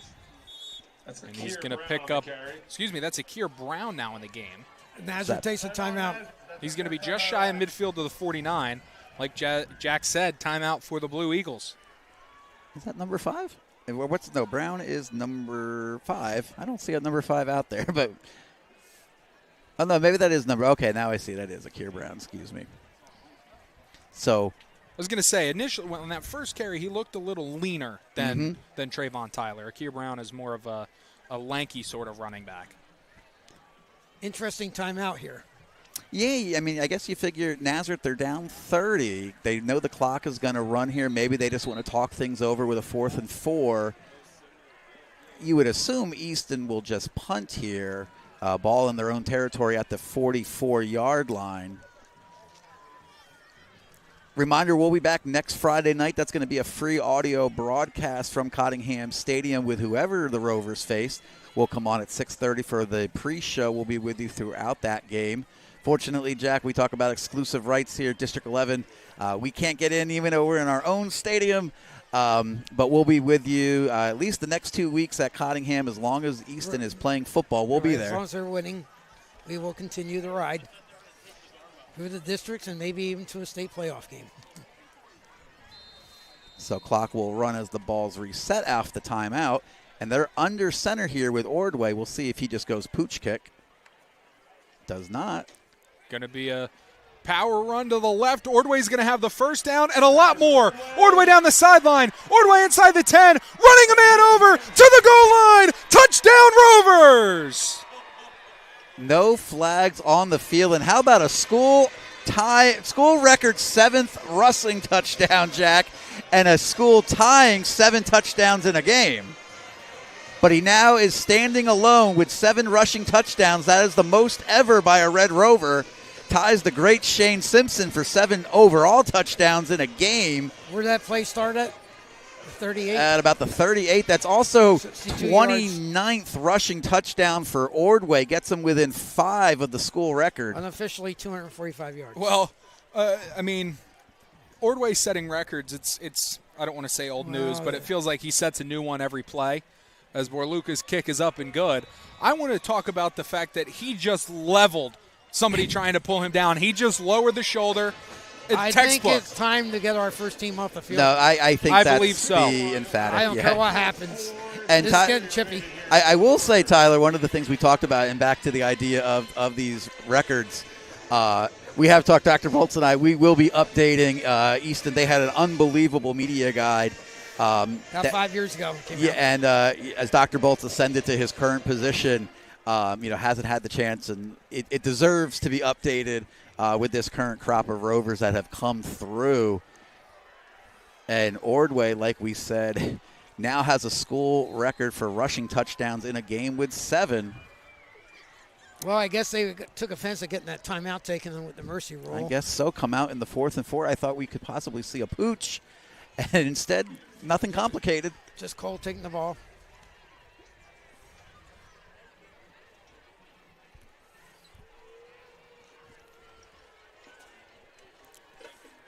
Also, 4.5 to play here in this fourth quarter. Also upcoming streams, Tyler. I keep having to always approach and kick it away. It's going to be fielded by Chase Brown at the 15. Brown has a little bit of running room, bouncing off the original contact, and is going to be brought down just past the 30, call it the 33. So clock will stop momentarily, 4 minutes, 26 seconds. Tyler, I did look. I have Noah Borluca 5 tackles this season. So you had talked about a physical kicker, and absolutely, he got credited with 1 last week. But, yeah, I did look. He's got 5 tackles on the year. Looks like a lot of white shirts on the game now. Yep, so we'll see. Looks like seconds in all around for Easton. Couple out there. Jaden Foreman still holding down his Rover position. Ball snap, going to give to the running back. Not much running room as he tries to get to the outside. He'll pick up about 5, maybe 6 to the 40. Looked like number 8, Colby Orishan, bringing him down for Easton. Looked like some of the seconds are in for Nazareth. Number 1 in at running back.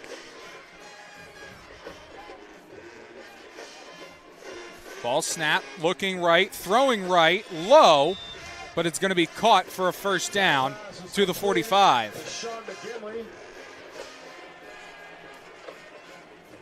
McGinley with the grab for Nazareth. Ball up to the 45 of the Blue Eagles. Under 3:30 to go in this one. Easton trying to close out this victory here. Ball snap, Madsen going to give to the running back. He's going to muscle forward across midfield. Number 1. And more pushing and shoving after the play. Number 54, Elijah Edwards, bringing him down for Easton. Now the ball into Red Rover territory. Clock coming up on 3 minutes, though. 37-point lead for Easton. Under 3 minutes. Madsen from the gun. Ball snap. Play action. Going to roll right. Going to throw to his tight end in the flat, who's going to have a first down, a little bit more. Breaking a tackle. And is going to be pulled down back towards the first down marker. Yeah, almost retreated back behind the sticks. Jeffrey Thomas almost brought him down on the outside. Nazareth with a first down at the 43 of Easton. 2.5 to go in this one. Easton will, with their 21st straight regular season victory tonight. And everybody moved except for the center and the quarterback. Both lines moved. Jack also out there. We can kind of say with the lights on from Rover Nation. Hashtag 899. 899 in school history, looking to be the 9th team to ever do that. And they can do it at home. They can do it at home in the playoffs. And Jeff Achenzie might have come down for the second half of that game just to be there. Throwing right side, incomplete. What do you think about that, Jeff? second half. I've actually tried to convince the wife that maybe trick-or-treating in Easton wouldn't be a bad idea.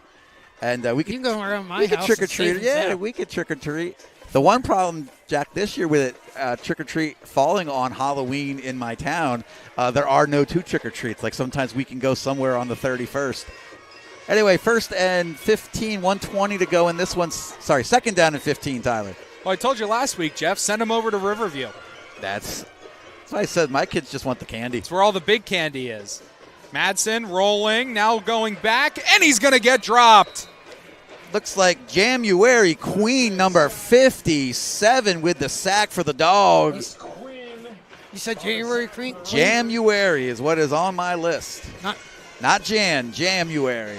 Okay. I like it. Under a minute to go here. Easton trying to close out a beauty.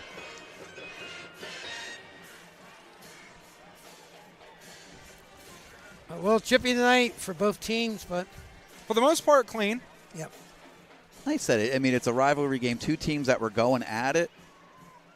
Ball snap, give to the running back. Cross the 45, will pick up about 2. And that should do it here. And Coach Falzone said, let's go over and shake hands. Oh, there's nothing wrong with a little bit of chippiness, especially like you said in a rivalry game. But as long as you keep it clean, that's all that matters. Nobody get hurt. Nobody get thrown out of the game. Coach Seneca just got a Gatorade bath. So 2nd consecutive Northampton County. Just got a Gatorade bath. It's a little cold for a Gatorade bath. But, yeah, he's going to pick up his 2nd Northampton County division in a row, Jack. So let's step away here for a moment. Final score from Andrew S. Lee Stadium. Easton 51, Nazareth 14. Giacomo's Italian Grill, located on Cattell Street in Easton, moments away from Lafayette College. Giacomo's has it all. It starts with their cheesesteak, voted #1 in the Lehigh Valley. They have great wraps, pitas, paninis, all kinds of subs. Not to mention Italian sausage, which is all homemade. You can get it in mild, fennel, hot, any way you like it. Giacomo's Italian Grill is open Monday through Saturday, 7 a.m. to 3 p.m. For takeout, please call them at 610-438-1954. That's 610-438-1954. Or visit them at their new location, Giacomo's 2 on William Penn Highway, in the former site of the Miller Paint Store location. Once again, that's Giacomo's 2 on William Penn Highway. Giacomo's, they have it all. So back here, Nazareth High School final score, Easton 51, Nazareth 14, 20th regular season win in a row for the Easton area. Jack, that 20 wins in a row is going to have to go on. 21 now. Have to go on hold. 21. 21 is going to have to go on hold till Thanksgiving. Till Thanksgiving because everything else is postseason. Yeah, they got some postseason. What did I miss? How is it 21? I think it's 20. 11 straight last year. No, 10 last year. Oh, 10. That's right. 10. Regular season. Yeah, they had one. They had one in the quarterfinals. Yes, that one. So I was going to say, wins. if it's regular season wins, it'd be 20 because I know my senior year they lost this game. Yeah. So yeah, they lost the opener last year at CB West and having that loss in the regular season. Some more history tonight. Cole Ordway picks up his school record, 7 touchdowns on the ground, ties a school record for touchdowns in a game with 7 as well. Also continues to climb up the standings for best seasons on the ground ever for a Red Rover. Jack, final score. Parkland, they're also going to go to 10-0, so we're going to have to wait for the computers overnight. Well, we know they're going to be number 2. Most likely. They just beat a team with how many wins? Yeah, they beat a 3-win team. And we beat a 7-win team. So. And we were ahead to start with. Yep. So the computer, we should be good to go. Yeah. Well, Easton will be the number 1 seed. Bet the house on it, as the late Richie Ashburn used to do. Northampton, they got it down to a 3-pointer. We're going to keep an eye on that as we're packing up. You can hear all about it tomorrow morning. Jack Logic Sports Saturday. Tyler, anything to add? I got nothing. I think that is it. Coaching staff clearing out. Go celebrate, guys. And next Friday night, we'll be back at Cottingham Stadium. Keep your eye on social media. We'll have that matchup time. Well, time will be 7 o'clock, but we'll have that officially posted hopefully maybe in the next little bit. Coach Dr. Matt Belts might know already. He might know because tomorrow, the Liberty Freedom game, I don't think it's going to matter that much in the standings. Yeah, with everybody losing below them. Except if Liberty would win, we'd have to look at 3 and 4. Yeah, we have to look at, but 6, 7, 8, and 9 have all lost tonight. Stroudsburg, Pocono Mountain West, Emmaus, and Northampton trailing right now. Jack, send us home. Okay, I just want to tell everybody how it started and finished real quick. It was all Easton the whole way. Easton led at halftime 30-0. Had a little bit time to get to the mercy rule, but Easton eventually did early fourth quarter when it had 37-0, and then the rest of the way it was back and forth, and Easton prevailed. Am I correct? The final score was 51-14. 51-14. So great job by Tyler and you. We'll send you home. JAJL Sports and the Eastern Red Rovers Sports Network has just brought you football action from Andrew S. Lay Stadium. Repeating tonight's final score. It was Easton 51, Nazareth Blue Eagles 14. Join Tyler Hatten and myself next Friday night at 6:30 from Cottingham Stadium for Easton's playoff first round game in the quarterfinals against